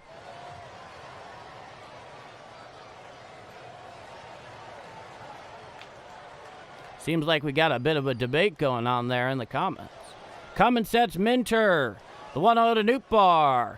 Fly ball out there to left center field. Coming in underneath it is Melendez. He camps underneath it for the 3rd and final out of the inning. So a pair left on, but nothing across. 4-3 Cardinals going to the bottom of the 5th inning. I'm Paul D, and this is Bombers Game Mike.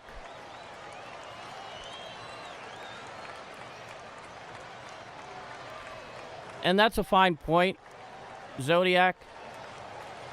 At this point, ultimately, there's an inherent gamble anytime you ask a player to play one position, then play another, even if they had played it previously under whatever circumstances that happened. I just think they want Jordan Walker to keep doing what he's doing out there, because he also plays really good defense in right, in addition to being all-world at the plate this year. You know, baseball players are strange when you start tinkering with them and what you're asking of them to do.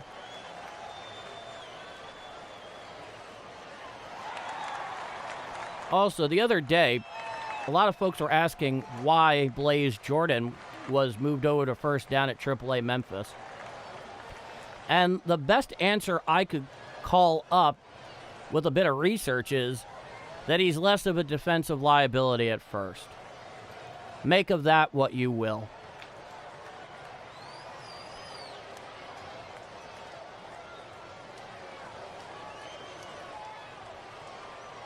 Who was in right field before Jordan Walker?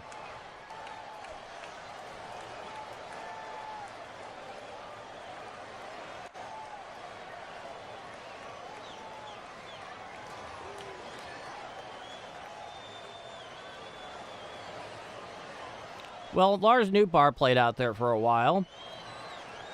Dylan Carlson. Obviously, Alec Burleson came up in the outfield. Oh, yeah, Jock beat me to it.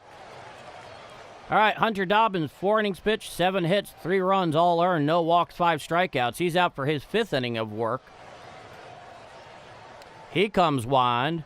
Here's the pitch. Swinging strike to Bo Bichette. 4-seam fastball on the outer third, thigh high, and the count is 0-1. Yes, I am broadcasting from the St. Louis area. Here's the 0-1 pitch. Chopped up the middle. Played on a hop there by Mason Wynn. He throws to first in time for the first out of the inning. Yep.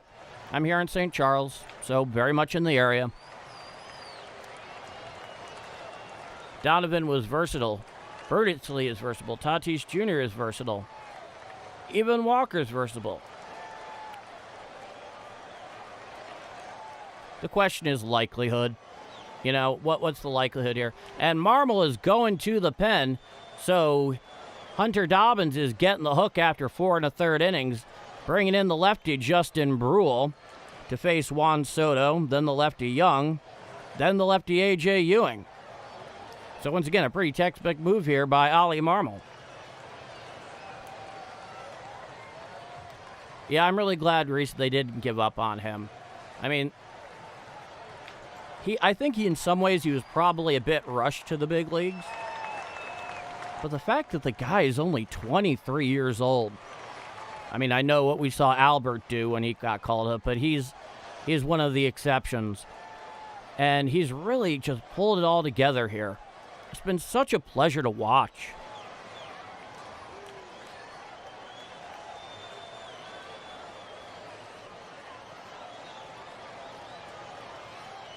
Well, I think Fire Phoenix, some of that was probably based on performance.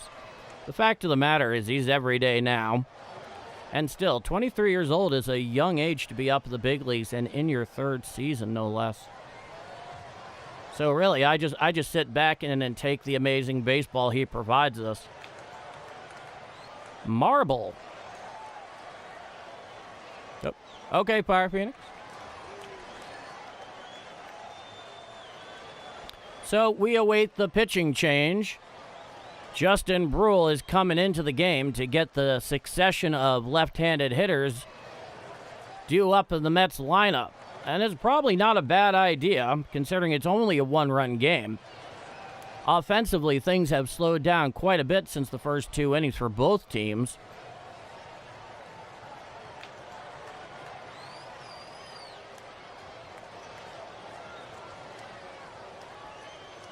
Honestly, I don't know what's going to happen with Herrera. It has so much to do. Hey, John's Pizzeria. That place is great. on Bleecker Street. Another establishing shot of many restaurants that the broadcast for the Cardinals are using here in this 3-game series. I don't know what the future is with Herrera, because he's a good receiver, but he doesn't throw guys out very well. He's an excellent bat. Here's the first pitch to Soto. Called strike, sinker, inside corner below the belt. The count is 0-1. 29 and a third, a 4.30 ERA and a whip of 1.40, 6.14 Ks per 9 for the lefty for St. Louis. Brule deals. Hit to the right side and into right field for a base hit. Tracking it down, it goes all the way to the wall. Coming around first into second is Soto with a stand-up, one-out double. And so now the Mets have a runner in scoring position, which would be the tying run here, with one out in the bottom of the 5th.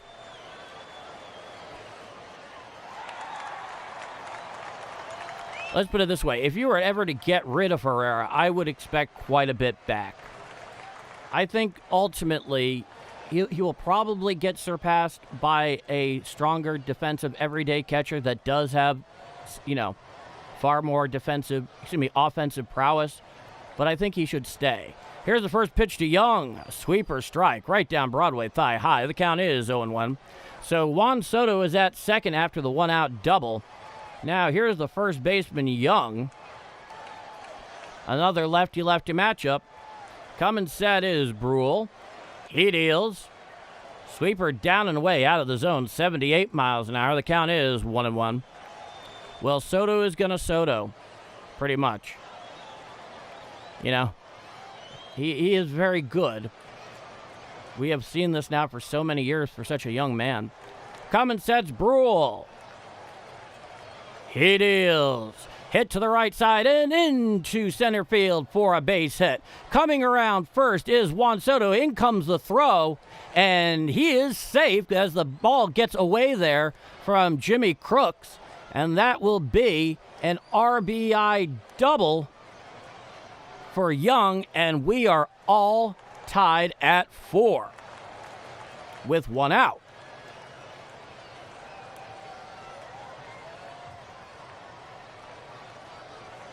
Oh, man, if Crooks had actually held on to that ball, Soto would have been nailed at the plate.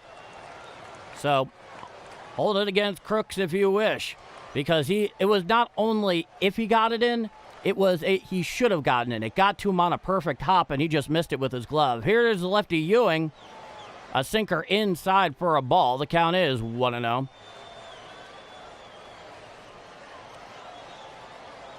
So Young is down at second with one out. He represents the go-ahead run for the Mets. Coming set is Brule. Here's the pitch. Strike, sinker right down Broadway, 90 miles an hour. The count is 1-1. A fair amount, Max, a fair amount.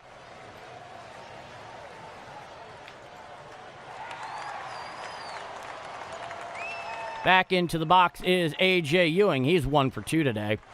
All tied at 4 after the RBI double by Young, scoring Juan Soto. Coming sets Brule, the 1-1.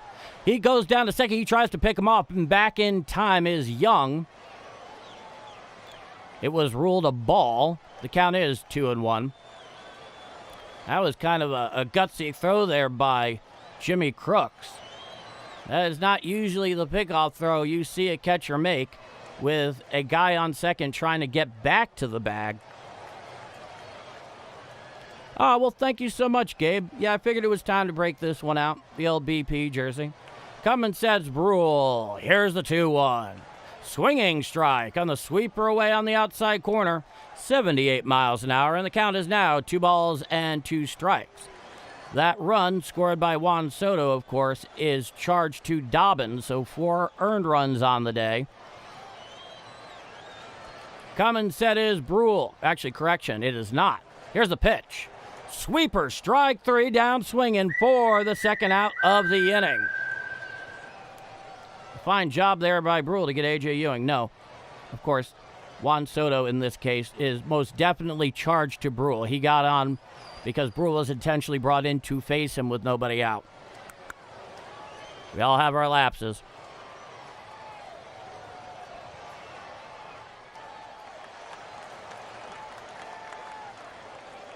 Yeah, it definitely does not work out for him. There's no question about that. Jay Krog's. He gambled and lost, and he's going to the pen again to come in somebody to face Marcus Semien. Let's see where they go with it. George Soriano is coming into the game. I don't know how y'all feel about that.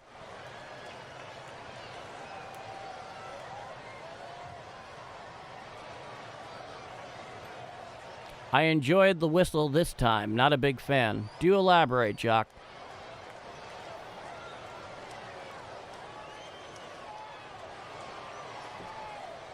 Well, Guarin, it is good to see you, my friend. Soto scoring scored the win probably from St. Louis to 54% to the Mets 61%. Thank you so much, Richard. Fire Phoenix. Soriano, okay. Yeah, he's been fine. Sam should have stuck with Dobbins. There's a case to be made there. I mean, he was rolling.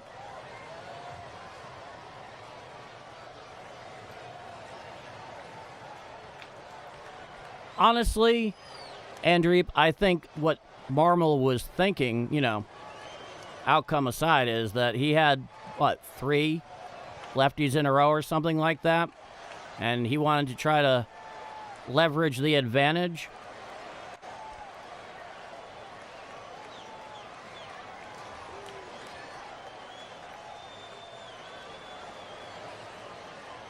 Well, Brian, I would definitely say that I would be very much appreciated if Chaim Bloom stayed pat on trading any of the position players at the moment.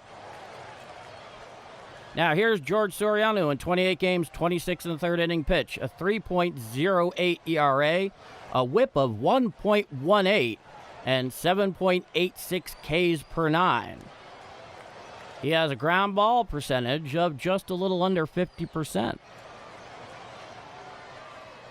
The legendary K-whistle. I'm glad you like it so much, Guarin. Righty-righty matchup with a runner on second and 2 out. It's a tie game, bottom of the 5th. Here's a pitch. Swinging strike on the four-seam fastball outside corner thigh high to Marcus Semien. Count is 0-1. Semien is 1 for 2 today. Oh, the legendary whistle indeed. Come and set Soriano, the 0-1. Slider called strike on the outside corner below the belt. It was a generous call, but the Mets can't do anything about it. They're out of ABS challenges. Soriano comes set at the belt. Runner on second with 2 outs. An 0-2 count. Here's the pitch. Swinging strike 3. Down goes Semien Hacken for the third and final out of the inning. So Romero comes in, finishes the jam. However, after 5 full innings of play, we are all tied at 4. We head to the top of the 6th inning. I'm Paul D, and this is Bombers Game Mike.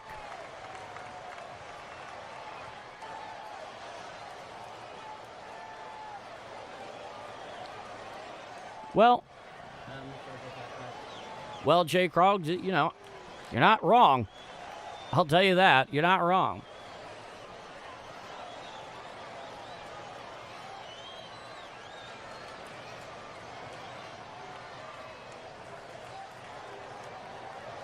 Well, as a lineup, that is very, very good, Brian. I wouldn't argue with that for a second. I am really curious what the story here is going to be with Jimmy Crooks. Because while he has come with the reputation of so much defensive prowess, he's had a few gaffes here or there and, more pass balls than one would like. But, they're going to give him the long look here. I don't know what's going to come of it.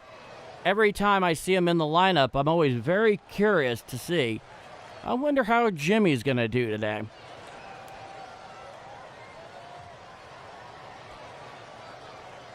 Sam Foreman. I will take Ty over losing right now. I hate to blow the lead because Crooks should have had it. That was a good throw by Newt. Yeah, it really was. It was a lost opportunity. Could have maintained the Cardinal lead. Who can say? But what we know for sure is that it missed the glove, and honestly, as I often like to say, Jimmy Crooks would tell you he should have had that. All right, here's Mason Wynn leading off. He's going to be followed by the aforementioned Jimmy Crooks, and then Nolan Gorman. So right, left, left. Back out there is A.J. Minter, the lefty. Here's the pitch. Inside a cutter for a ball. The count is 1 ball, no strikes. It's a lefty-righty matchup against the righty hitting shortstop for St. Louis. Coming set is Minter, the 1-0. Hit to the left side, and right there, a diving stop by Beatty. He throws to first in time for the first out of the inning. Mason Wynn hit that thing very well. Beatty was somewhat in, managed to dive and get it on a hop. It was actually an incredible diving play. Then he got up and was able to throw him out at first. So Mason Wynn did his job, just didn't quite exactly look into it, and Beatty made an incredible play. Well, Dwayne Smith, I really do like to think so. Ollie Marmol has the respect of the clubhouse, and that's good enough for me. I was just talking about this last night. Now, here's Jimmy Crooks, 1 for 2 with a 2-run bombola, his first MLB home run, I believe. Here's the pitch. Swinging strike on the four-seam fastball away, and the count is 0-1.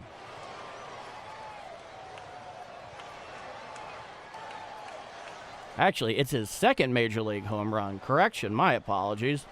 Coming sets Minter, the 0-1 to Crooks. Cutter down and away, 89 miles an hour. The count is 1-1. You missed Young knocking in Soto from second to tie the game in the bottom of the fifth, Ethan. Coming sets Minter, the 1-1. Swinging strike on the cutter down and away, 88 miles an hour. And the count is 1-2. Crooks is trade bait. So is Blaze Jordan. That's an interesting thought. Coming set is Minter. The 1-2. Cutter down and away for a ball just near the dirt. Count is 2-2. No, they're not going to get Scooble. And they love him, but he would be a half-season rental, and you'd have to give up a whole lot to the Tigers. Here's a 2-2 pitch. Hit out to center field, going back in front of the track, in front of the wall. Underneath it is Ewing. He makes the catch against the wall in left center field for the second out of the inning. So the second ball that Jimmy Crooks takes for a big ride today, that one does not go out. In that case, he hit it to one of the deepest parts of the ballpark, and A.J. Ewing managed to track it down. He made a very similar catch last night. And that's 2 out with nobody on top of the 6th. Now here is Nolan Gorman. He's 0 for 2.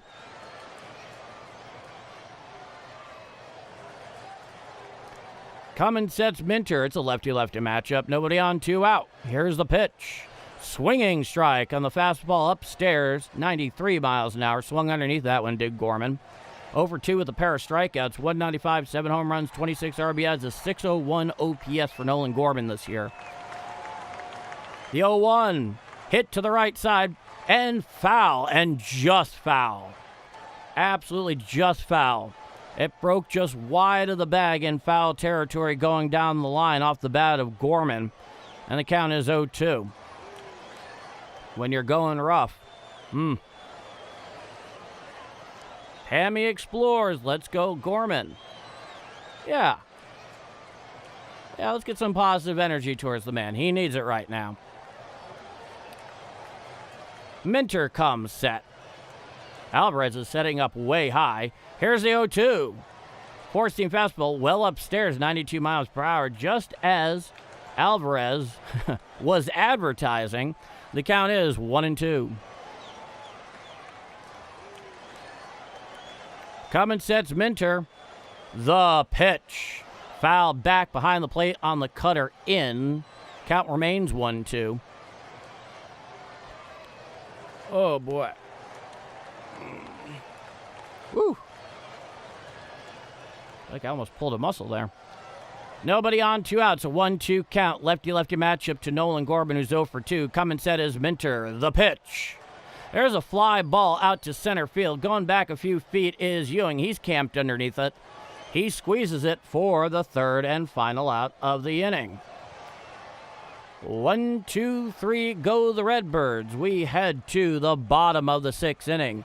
We're all tied at 4, and this businessman special getaway day, the third game of 3 out in Citi Field.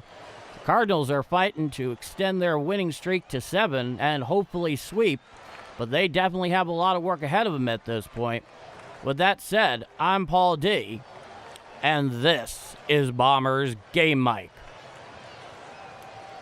So today is really the first nail-biter, the first really true competitive game we've had in this entire series. And, you know, I'm always in favor of a blowout Cardinal victory. Those could be fun. But this one has you really sitting on your hands. Definitely has tension in this. Need to stop using Gorman. He is probably an automatic out at this point. He does look lost at the plate. I know he had that solo job back this weekend, I think it was. But there's something going on with him right now. He's definitely worked some useful walks in that time, not taking that away from him. But there is something going on there, and I have no idea exactly what they have in plan to try to correct it. Marvel could bring up Sinte, yeah. Or bring in Kittredge for a psyop pitching. I am really interested to see that guy pitch. I think it's pronounced Sinte at the major league level. I know the Mariners were not that big on him switch pitching. I think, though don't take me to court on this, that the Cardinals are more open to the possibility, and he's been more successful as a right-hander even though he was born left-handed. Apparently he learned to throw right-handed because his dad was right-handed, and that's how he pitched. So that's a guy that I really want to see. I was really excited when they got him in the Donovan deal. Here's the first pitch to Soren Beatty. Hit to the right side. Fielded deep there by J.J. Wetherell. He throws to first. Burleson pulls it in on a hop for the first out of the inning. J.J. Wetherell had to range very deep to his right. It was a slowly developing play. He managed to get it up on the backhand from his glove, throw across his body, gets to Burleson on a hop, who pull it in for the first out of the inning. A very fine play there for what is, as far as I'm concerned, a leading candidate in the National League for the 2026 Rookie of the Year. And so there's one out with nobody on. Now, here is Francisco Alvarez, the right-hander. He's 1 for 2. Righty-righty matchup. Soriano deals. Swinging strike. A four-seam fastball up and away, 95 miles an hour. And the count is 0-1.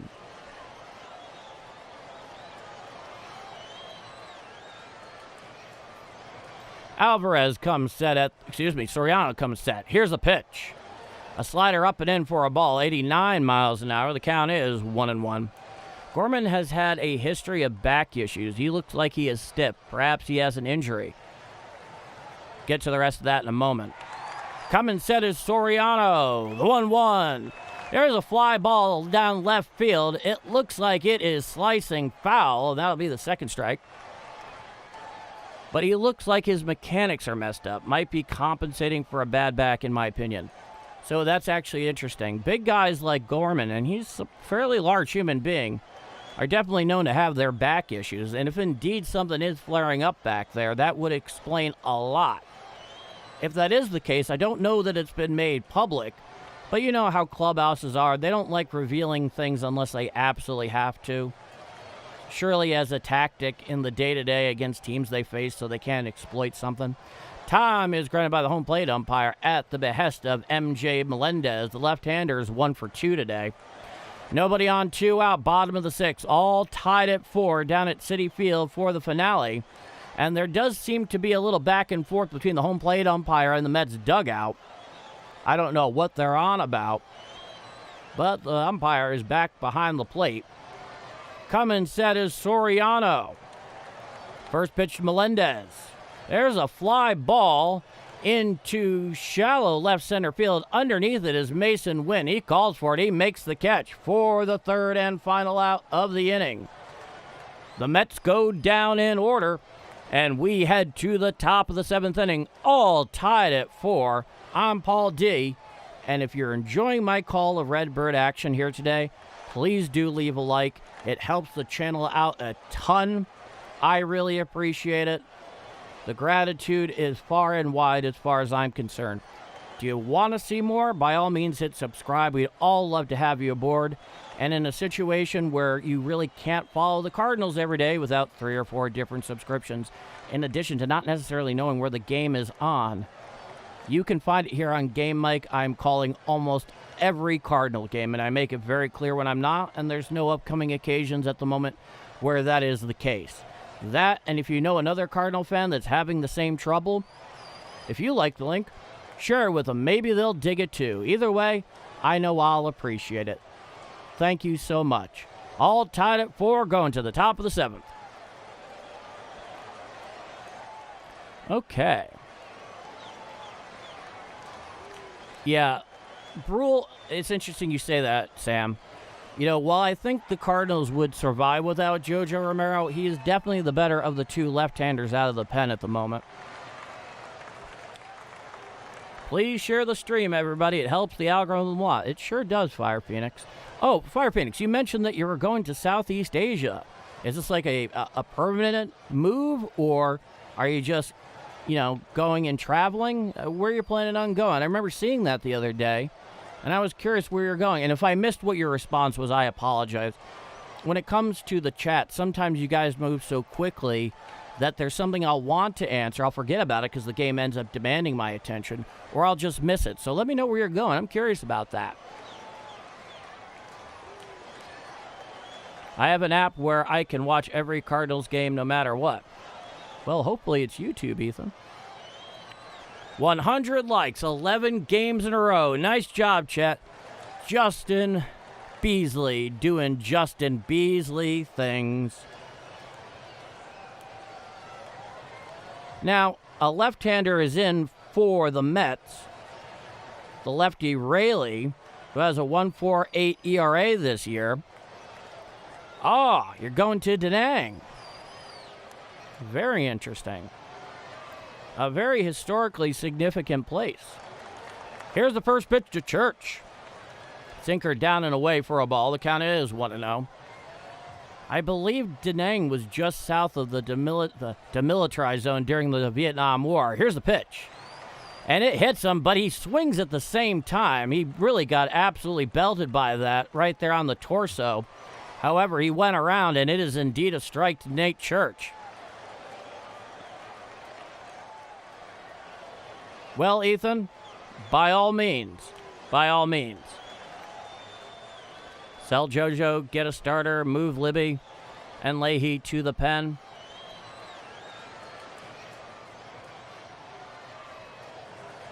Those are some big changes that you are proffering, Brian. Here's a pitch. Swinging strike on the cutter away. Swung underneath that one, did Church. Counts 1-2. Nate Church is 1 for 2 today with a double, so he's been busy. Here's the pitch. A sweeper away over the righty batter's box, and the count is now 2 balls, 2 strikes. Well, hopefully I do both. Here's the 2-2. Swinging strike 3 on the sweeper away for the first out of the inning. Not always easy to balance the two, but I do my best.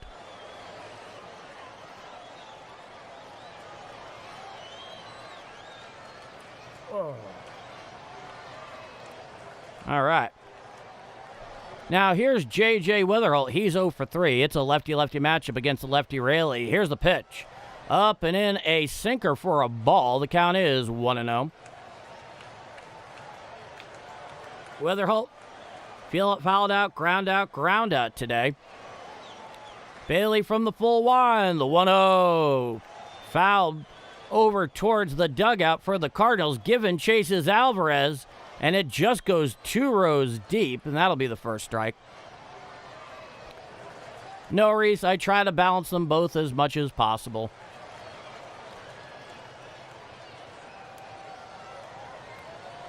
I'm really happy to hear that. I really am, Reese. It's not easy, so I take the compliment with significant gravity. It's a 1-1 count, 1 out, nobody on. Here's the pitch to Weatherholt. Hit to the right side, fielded on the ground by Simeon. He throws to first in time for the second out of the inning. And now here comes Ivan Herrera. He is 0 for 2 with a walk and a strikeout. And he comes up to the plate with nobody on, 2 out in the top of the 7th inning. We are still all tied at 4.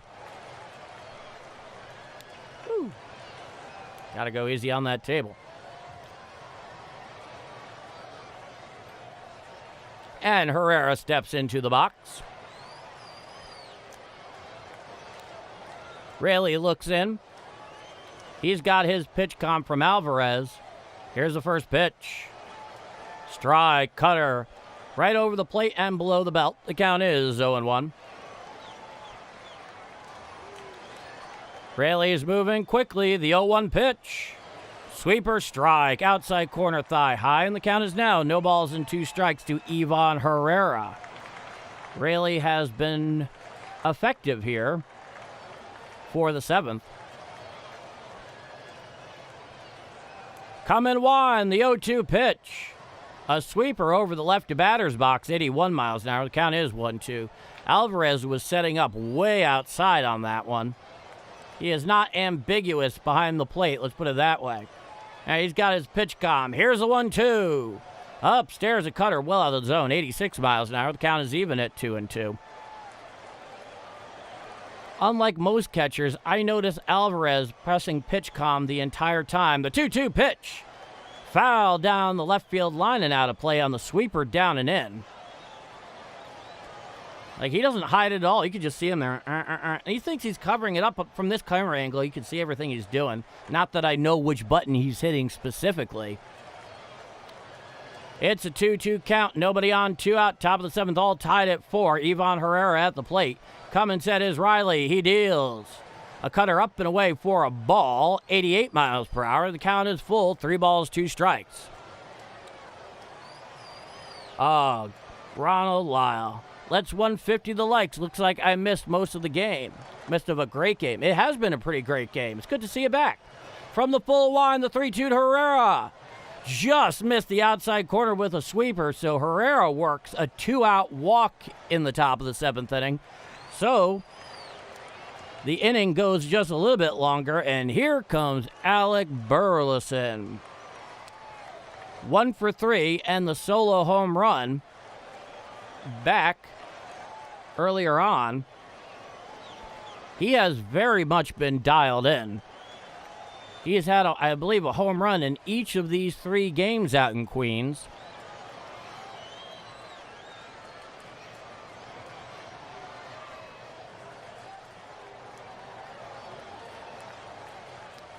And so a little bit of a powwow on the mound with Raley, but back behind the dish is Alvarez. Herrera is at first with 2 out. Top of the 7th inning, all tied at 4 in the finale. Alec Burleson 1 for 3 with the solo job. He really has been an all-star. Whether he's a starter or not, I can't say. Here's the pitch. Sinker down and away, 91 miles an hour. The count is 1-0. Definitely has gotten his home run ball here at Citi, which is not easy to do. This is a pitcher's park. Here's the 1-0. Foul down the first base side on a cutter up, 88 miles per hour. The count is 1-1. They created a lot of distance, and this place isn't even the pitcher's park it was when it originally opened, where they had to adjust the walls because so many balls were dying that would otherwise been home runs at pretty much every ballpark in the country and Canada. Coming sets Raley. He throws over to first. Diving back in time is Herrera. And the count remains 1-1. Lefty versus lefty indeed, Jock. Lefty versus lefty indeed. On deck is Jordan Walker if we get that far. Coming sets Raley. The 1-1. Well out of way. A sinker over the righty batter's box. 90 miles an hour. The count is 2 balls, 1 strike.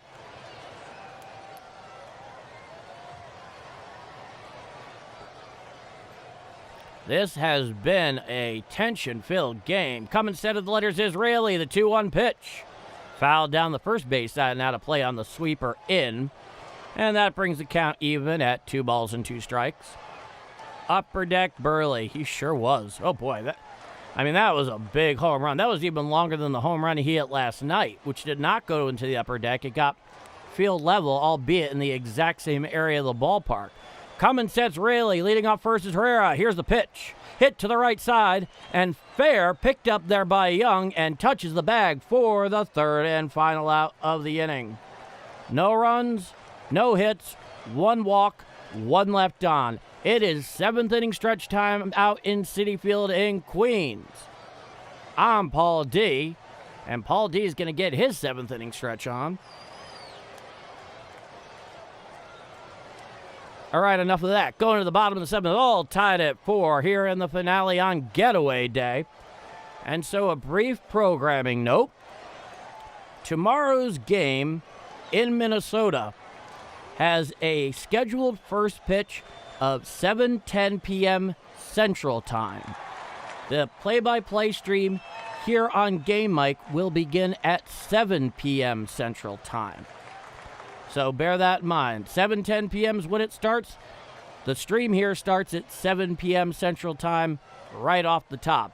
And then starting Saturday for about 5 or 6 days to be sure, the play-by-play live stream here on Game Mic will be audio only. I'm going to be on the road.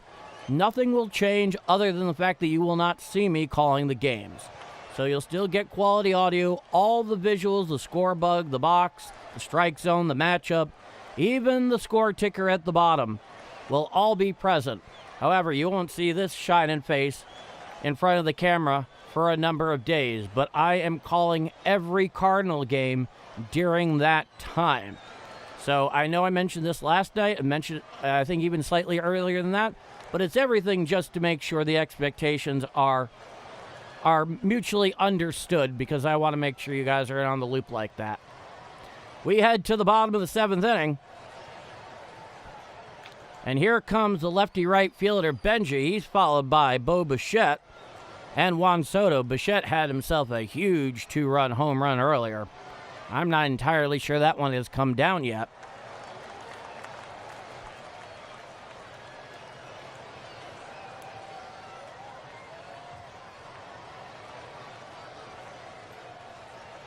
I'm sorry. I am the Pappy. Unfortunately, I don't know exactly who you are.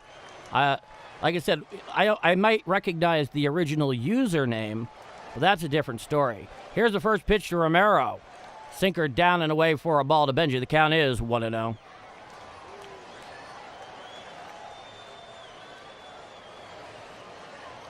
I honestly do not recall what you're referring to. Here's the pitch. Sinker strike, outside corner, and the count is 1-2. Jojo Romero is in the game. He is in here to face primarily Benji and then later Soto, split up there by Bichette. Here's the pitch. A sweeper up and in for a ball. The count is 2-1. Well, with all due respect right now, you are spamming the chat and commenting in all caps. Here's the pitch. Swinging strike, a sweeper down and away, and the count is 2-2. If you have a case with me, my suggestion would be let me know what username you were using. Don't spam the chat, and please, write normally. All right? I might be getting an idea of why I gave you the boot, and I don't do it often. Here's a 2-2. Foul down the third base side on a sweeper down and away, and the count is 2-2.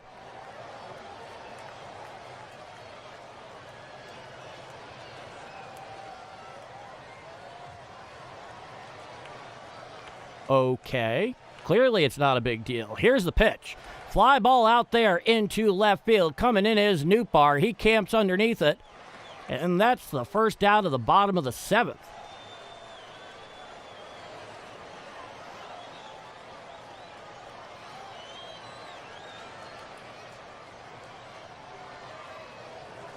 I'm sorry. If you have a bone to pick with me, that's fine. Don't spam the chat with it.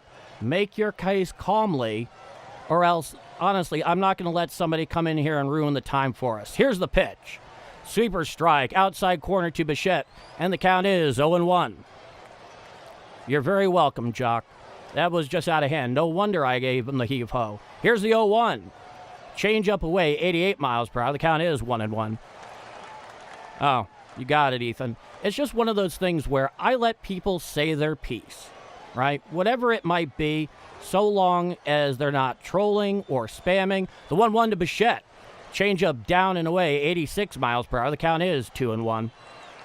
And so naturally, when somebody comes in here and is either trying to be an overt jerk, trying to draw far too much attention to themselves, spamming, trolling, I'm not going to put up with that. Here's a 2-1. Hit out there into center field. Right underneath it is Church.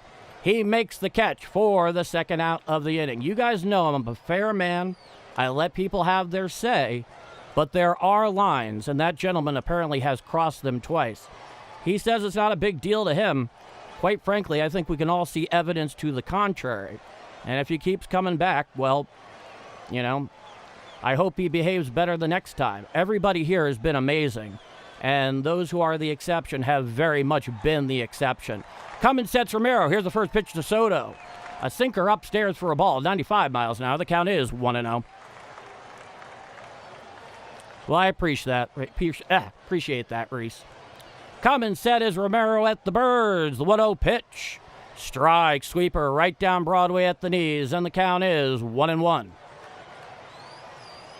Yeah, I appreciate that, Kathy. I really do. Cummins set at the Birds is Romero. The 1-1 to Soto. Called strike. Sinker outside corner. Whispers over the black at the knees. The count is 1-2 strikes.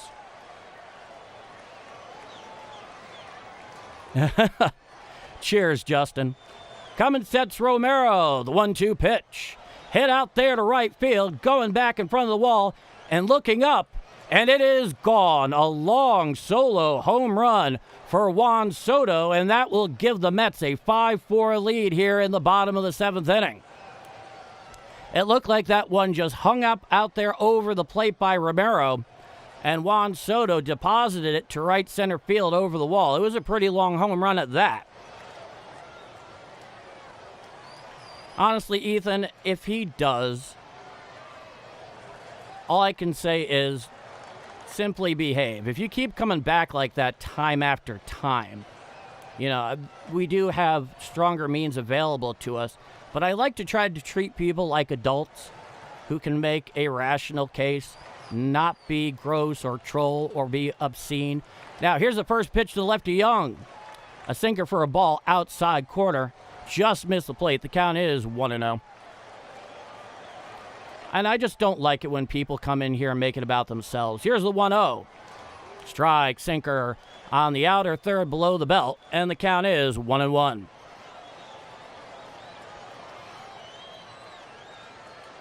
Yeah, that was definitely not timely pitching there by Romero, but that's what we're dealing with. Cummins sets Romero, the 1-1 pitch. Fouled back behind the plate and out of play, and the count is 1-2. Oh, cheers to that, Justin. 6-10. That's wonderful.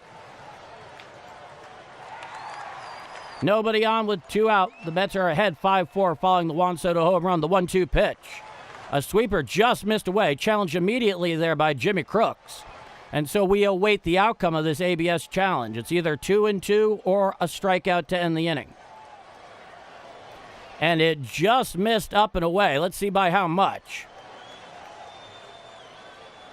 0.3 inches. It is a 2-2 count. So the Cardinals have one ABS challenge remaining in regulation. It's the only ABS challenge available to either team. Now, here's the 2-2. Hit out there to left field in shallow left, giving chases Gorman, and he pulls it in right in front of the line in shallow left field for the third and final out of the inning. However, Juan Soto pulls the Mets ahead with a solo home run to right center field. The Mets now have a 5-4 lead going to the top of the 8th inning. So the Cardinals need to get clutch here, both in terms of their hitting and their pitching. But something we have all learned this year about this team, however this game turns out, is that this team has a cardiac kid's gene in them. They believe they are in every game. And time and again, they keep coming back. They're kind of like the the monster or the bad guy in an 80s slasher film. They're never dead. They're never dead.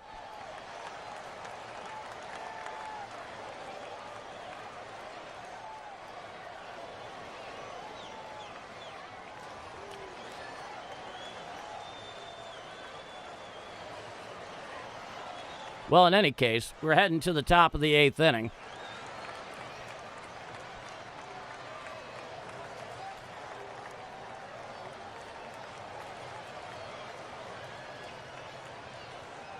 Oh, man. Talk about somebody that has nothing better to do, folks.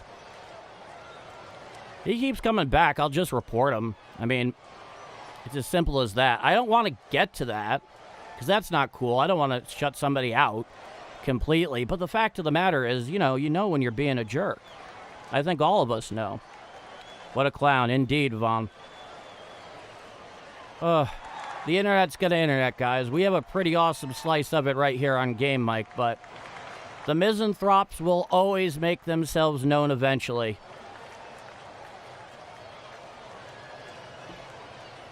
All right. Top of the 8th inning is 5-4 Mets. So if the Cardinals are going to come back, now is a good time to start. Oh, well, thank you, Ethan. I really appreciate the sentence. Now, here's Luke Weaver in 27 games, 29 innings pitched, a 2.48 ERA, and a whip of 0.97. So we're getting into the flower of this Mets bullpen, such as there is in the late innings. Luke Weaver, a former Yankee, is definitely a formidable presence on the mound. And he's had a pretty good year this year. Now, here's Jordan Walker. He's 1 for 3. Here's the pitch. Chop foul down the third base side and out of play. Count is 0-1. Okay, Fire Phoenix, that's a really good question. I've been thinking about this a lot lately, and the channel's getting to the point now where I don't know how I can avoid bringing aboard moderators just because of the traction it's getting. It's a beautiful thing, but it has sometimes harsh byproducts. Here's the 0-1. Cutter strike right down Broadway at the knees, and the count is 0-2.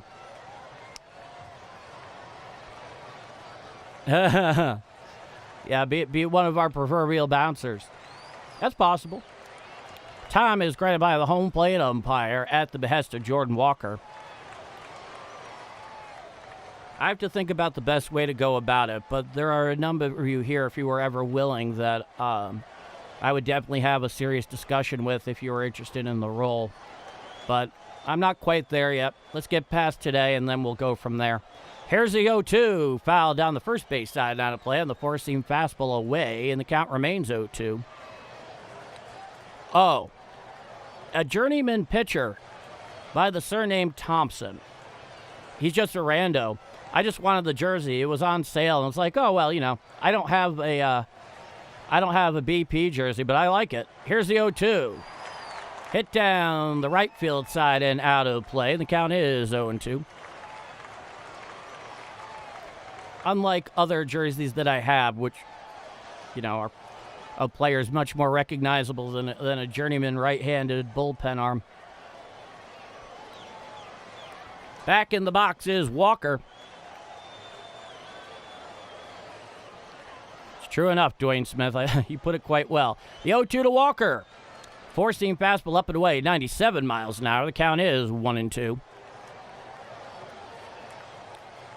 Yeah, my wife wants the same thing, interestingly enough, Fire Phoenix. Nobody on, nobody out. It's a 1-2 count. Righty-righty matchup with Luke Weaver on the mound. Here's the 1-2 pitch. Hit out there to right field. Couple of steps over is Benji. He's underneath it, and that's the first out of the inning. Next up is the lefty Lars Nootbaar, who himself has a home run and a double today, so it's good to have Newt back. I will say that.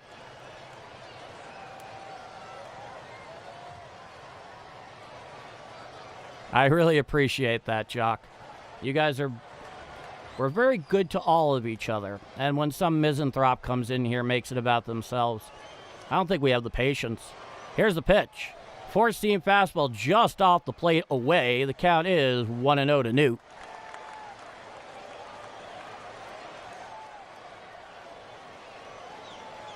Honestly, Guarin, I'll get to that in a moment. It's good to see you, Guarin. Here's the 1-0. Hit to the right side, fielded there by Young. Tossing to first, covering is Weaver. He's there, and he beats Newt part of the bag for the second out of the inning.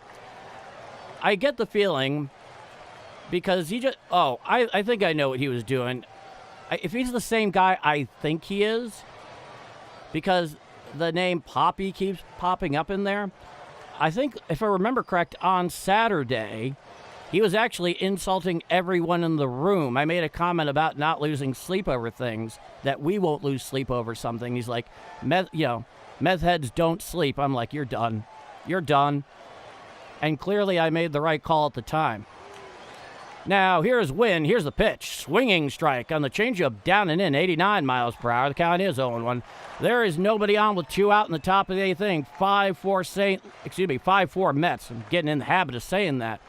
The Mets pulled ahead in the bottom of the 7th inning after the solo home run by Juan Soto. Now in the game is the setup man for the Mets, Luke Weaver. Here's the 0-1. Swinging strike, four-seam fastball, outside corner, and the count is 0-2.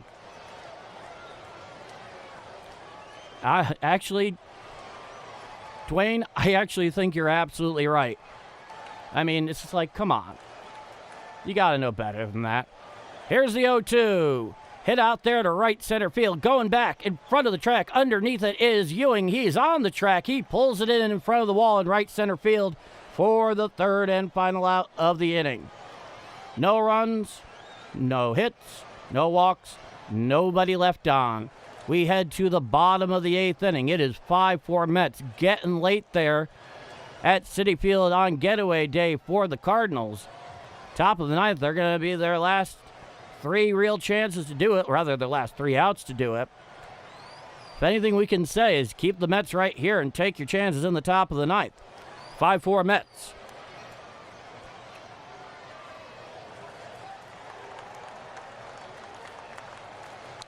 Yeah. Indeed, Trayvon, indeed. Am I the only good Cubs fan? Almost don't want to be associated with it at this rate.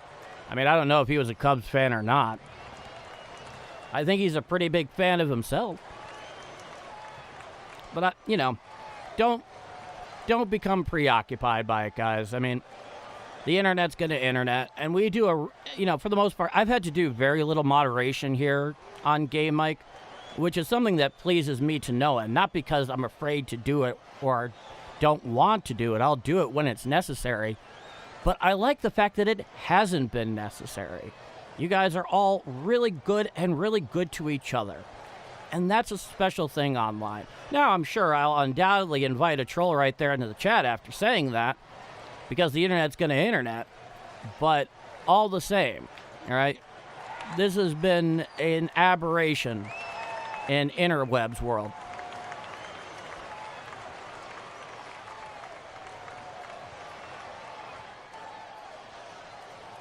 Hard to watch the feed if there's too much buffering. Well, let me check my my stream health here.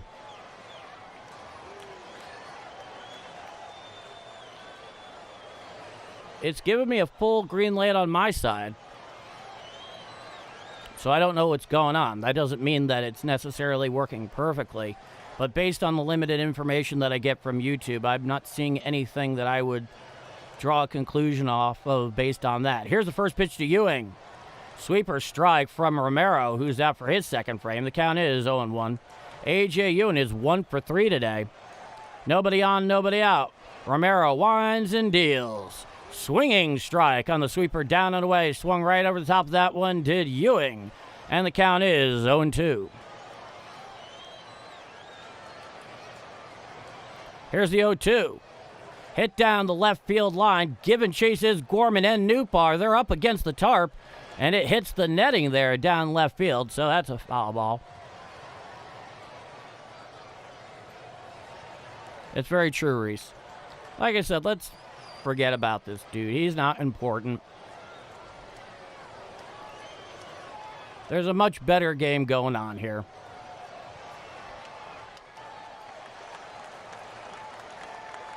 But I do appreciate the support, and I cannot pretend that I don't. Ewing is back into the box. It's an 0-2 count, lefty-lefty matchup with the lefty Jojo Romero on the mound.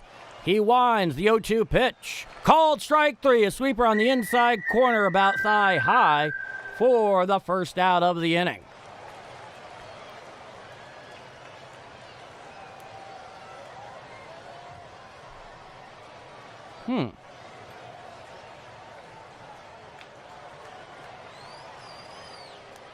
Yeah, I don't know what's going on. Like I said, as far as I can tell, just to give you a bit of insight. And Ollie Marmol is going to the pen here. He's bringing in the righty Gordon Graceffo to face Marcus Semien. Now, based on what I can see here, just from a bit of a technological standpoint, so I'm connected to the internet through Ethernet. So I have a hardwired cable. I would never do this over Wi-Fi. It's kind of a production sin in the world of live streaming. And on top of that, and it seems to be working from everything I can tell, it might be more of an issue with YouTube, but honestly, I don't know. They don't give me enough information. They basically, I have an entire screen that gives me like channel metrics and whatnot. I barely look at it because I have to focus on both the game and you making yourself known in the chat. But basically what it says is under stream health, has a little green circle there, and it just says excellent, and that's all I know. So I apologize if there is some buffering issues. Unfortunately, I do not know how to diagnose the problem because I'm not certain what the problem might be.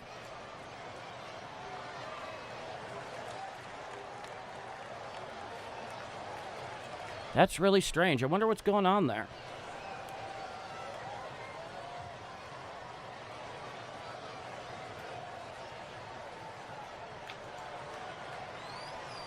Oh, that's interesting, DJ Nick Fly. Honestly, I don't know. I just don't have enough information. Obviously, it's my stream, so I have to own it, and I apologize if that's been the case.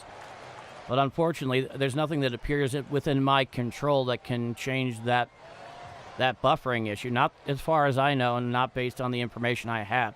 Now, here's Gordon Graceffo to face the second baseman, Marcus Semien. He is 1 for 3 on the afternoon with a strikeout. On deck is Brett Beatty, and then Alvarez after him. So nobody on with 1 out. The righty Gordon Graceffo is on the bump to face the right-hander Marcus Semien.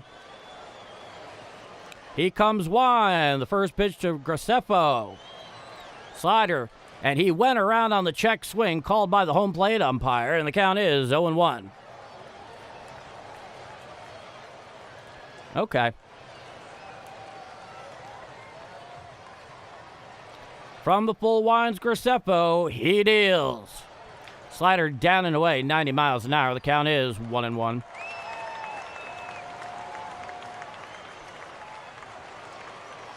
Semien has been very solid down there at second for the Mets. Graceffo winds, he deals. Foul back on the four-seam fastball right down Broadway, 97 miles an hour. And the count is 1 ball and 2 strikes.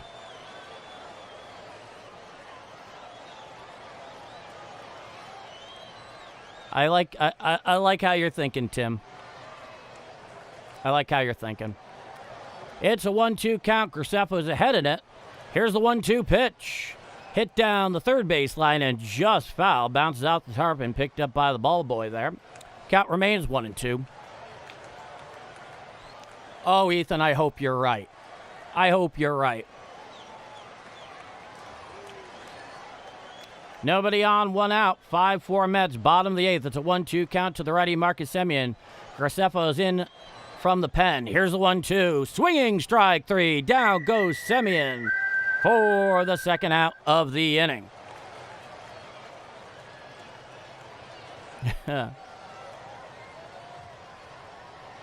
Oh, yeah. Semien went and chased that slider down and away. Maybe it was a sweeper. Whatever it was, it worked. So nobody on with 2 out. Here comes Brett Beatty, the lefty. He's 0 for 3. Righty-lefty matchup. Winds and deals Graceffo.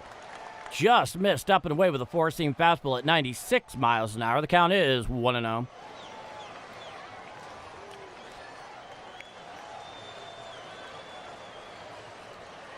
Graceffo has his pitch.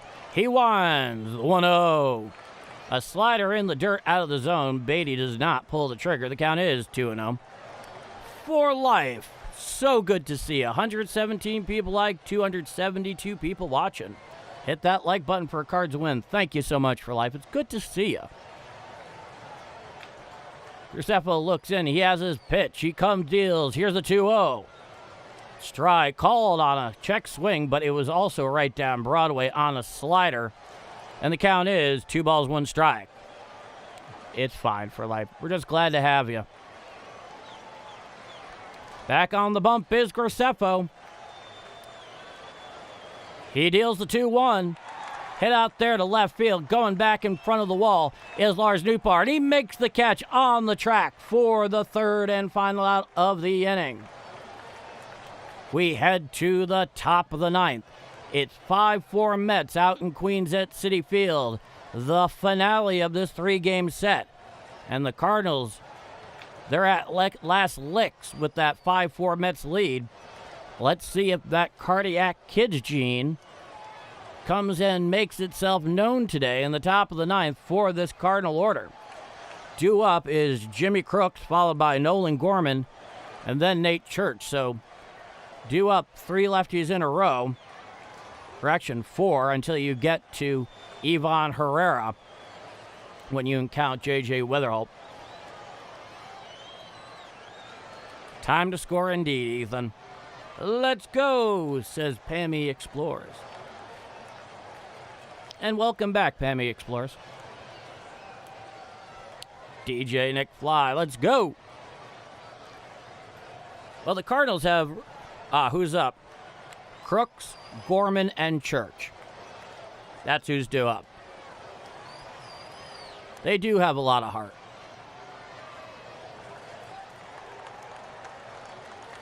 Well, if we get to the bottom of the 9th, I guess it depends on the situation. Well, if they have the lead, they probably would go to Riley O'Brien. He could send Graceffo out there, but I don't necessarily know that's what he wants to do. You still have Swanson is out there. Trying to figure out if there's anybody I'm missing. If Luke comes back, they will hit him. He's a blow-up artist. Hey, C. John. Howdy, y'all. Got here just in time to catch a Cardinals comeback sweep. Knock on wood. You got it, C. John. 100%. All right, we are here for the top of the 9th. Stepping into the box is Jimmy Crooks, and here's Devin Williams, the closer. 21 innings pitched, a 5.57 ERA, a 1.57 WHIP, 14.14 Ks per 9, a ground ball percentage of 42.6%. As a Yankee fan, I have a rather harsh opinion on this guy, not because he went and signed with the Mets, just because, for the most part, he was awful. They actually gave up something to get this guy. I know how good he was with Milwaukee. I understand that, and I respect that, the airbender thing and whatnot. But for a guy they're sending out for a save with an ERA north of 5, you know, I hope the Cards can take advantage of it. On the bump is Devin Williams. In the box is the lefty Crooks, who's 1 for 3 with a home run.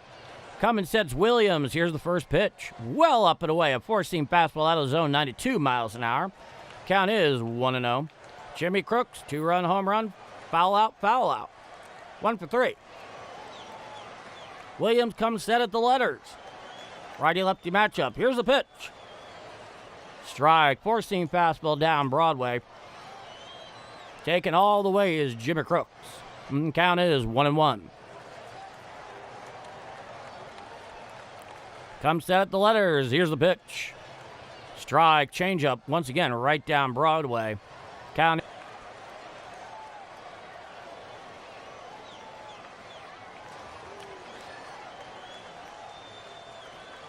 And we appear to be back. Even my connection is lacking here. Unfortunately, during the pause, Jimmy Crooks struck out swinging, and that's the first out of the inning. So whatever is going on here, and I don't fully understand it myself, it seems to be spreading far and wide, and I get the feeling it's a YouTube thing. But it seems that everything is back up and running. Now, here's Torres pinch hitting here for Gorman. Here's the pitch. Four-seam fastball up and away, and the count is 1-0. So there's nobody on with one out following the Jimmy Crooks strikeout. Very strange. That's the first time that's happened to me here since I've been doing this. Here's the 1-0. Four-seam fastball strike right down Broadway at the knees. The count is 1-1.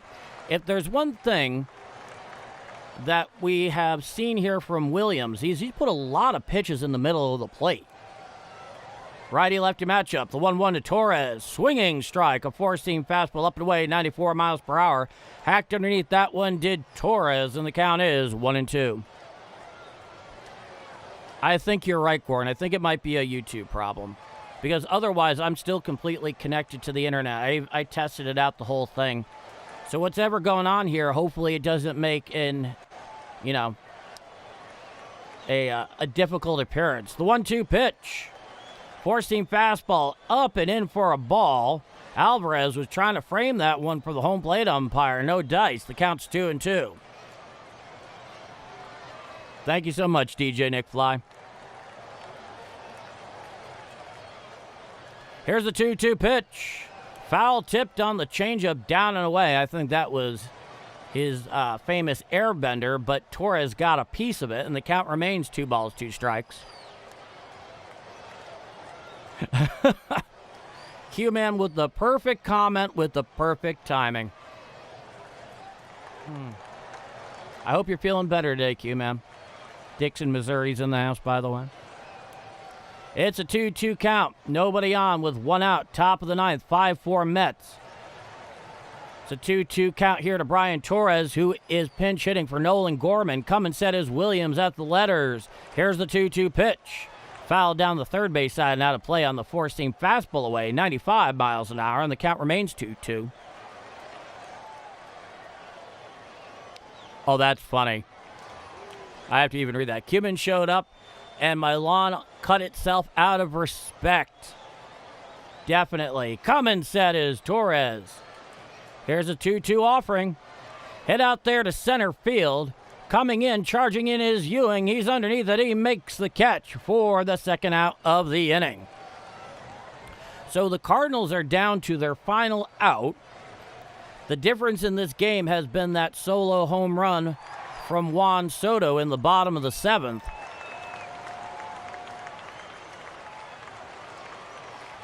That's the difference in this game.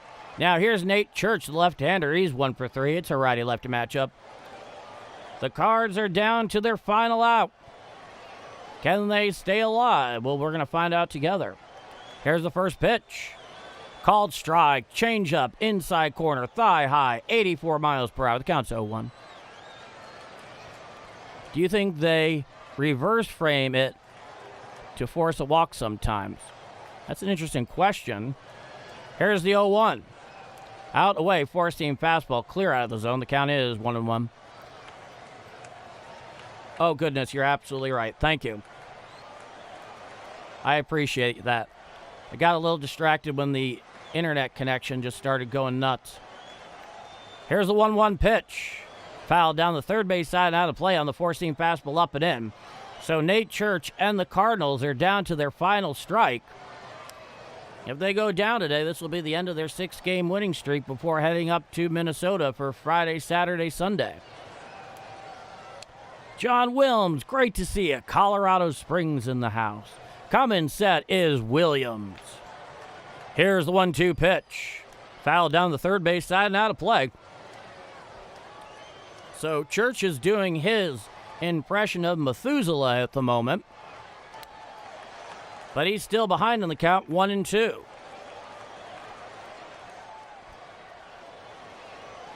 Come and sets Williams. The 1-2 pitch. Swinging strike 3 on the changeup, down and away. And the final is 5-4 Mets. So the Mets managed to salvage the final game of this series. The Cardinals do, in fact, win the series, taking the first 2, but it is the end of their 6-game winning streak. Deeply unfortunate, but they head up to Minnesota. I don't think any of us have any doubt in our minds that they can definitely take care of business there. So a disappointing outing. The difference in the game was that solo home run by Juan Soto back in the bottom of the 7th, the solo shot. It's what we have. It's what we deal with, folks. It's just the nature of it.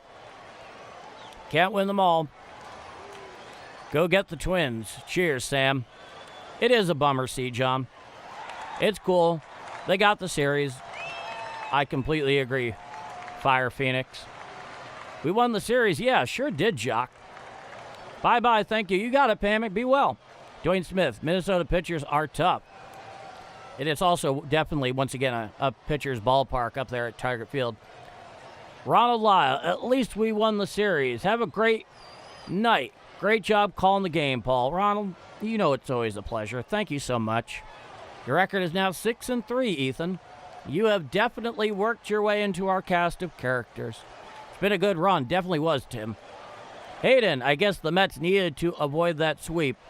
Desperately, yes. Dean Asia Fly, had a great time today. Thanks, Paul. See y'all tomorrow. You be well, DJ Nick Fly. Chuck, it's okay, guys. See y'all Friday. Thank you, Paul. You got it, my man. Justin Beasley. Yeah, I know how you're feeling. Okay, Richard. It's hard to believe, but it's been almost 40 years since the 87 Twins-Cardinals World Series.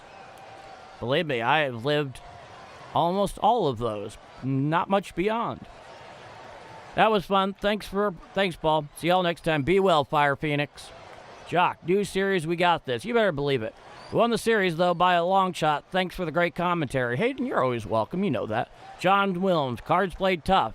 We play as a team, so either way, we have a great team. Good to see you all. Cheers. Thanks a zillion, Paul. Dwayne, it's my pleasure.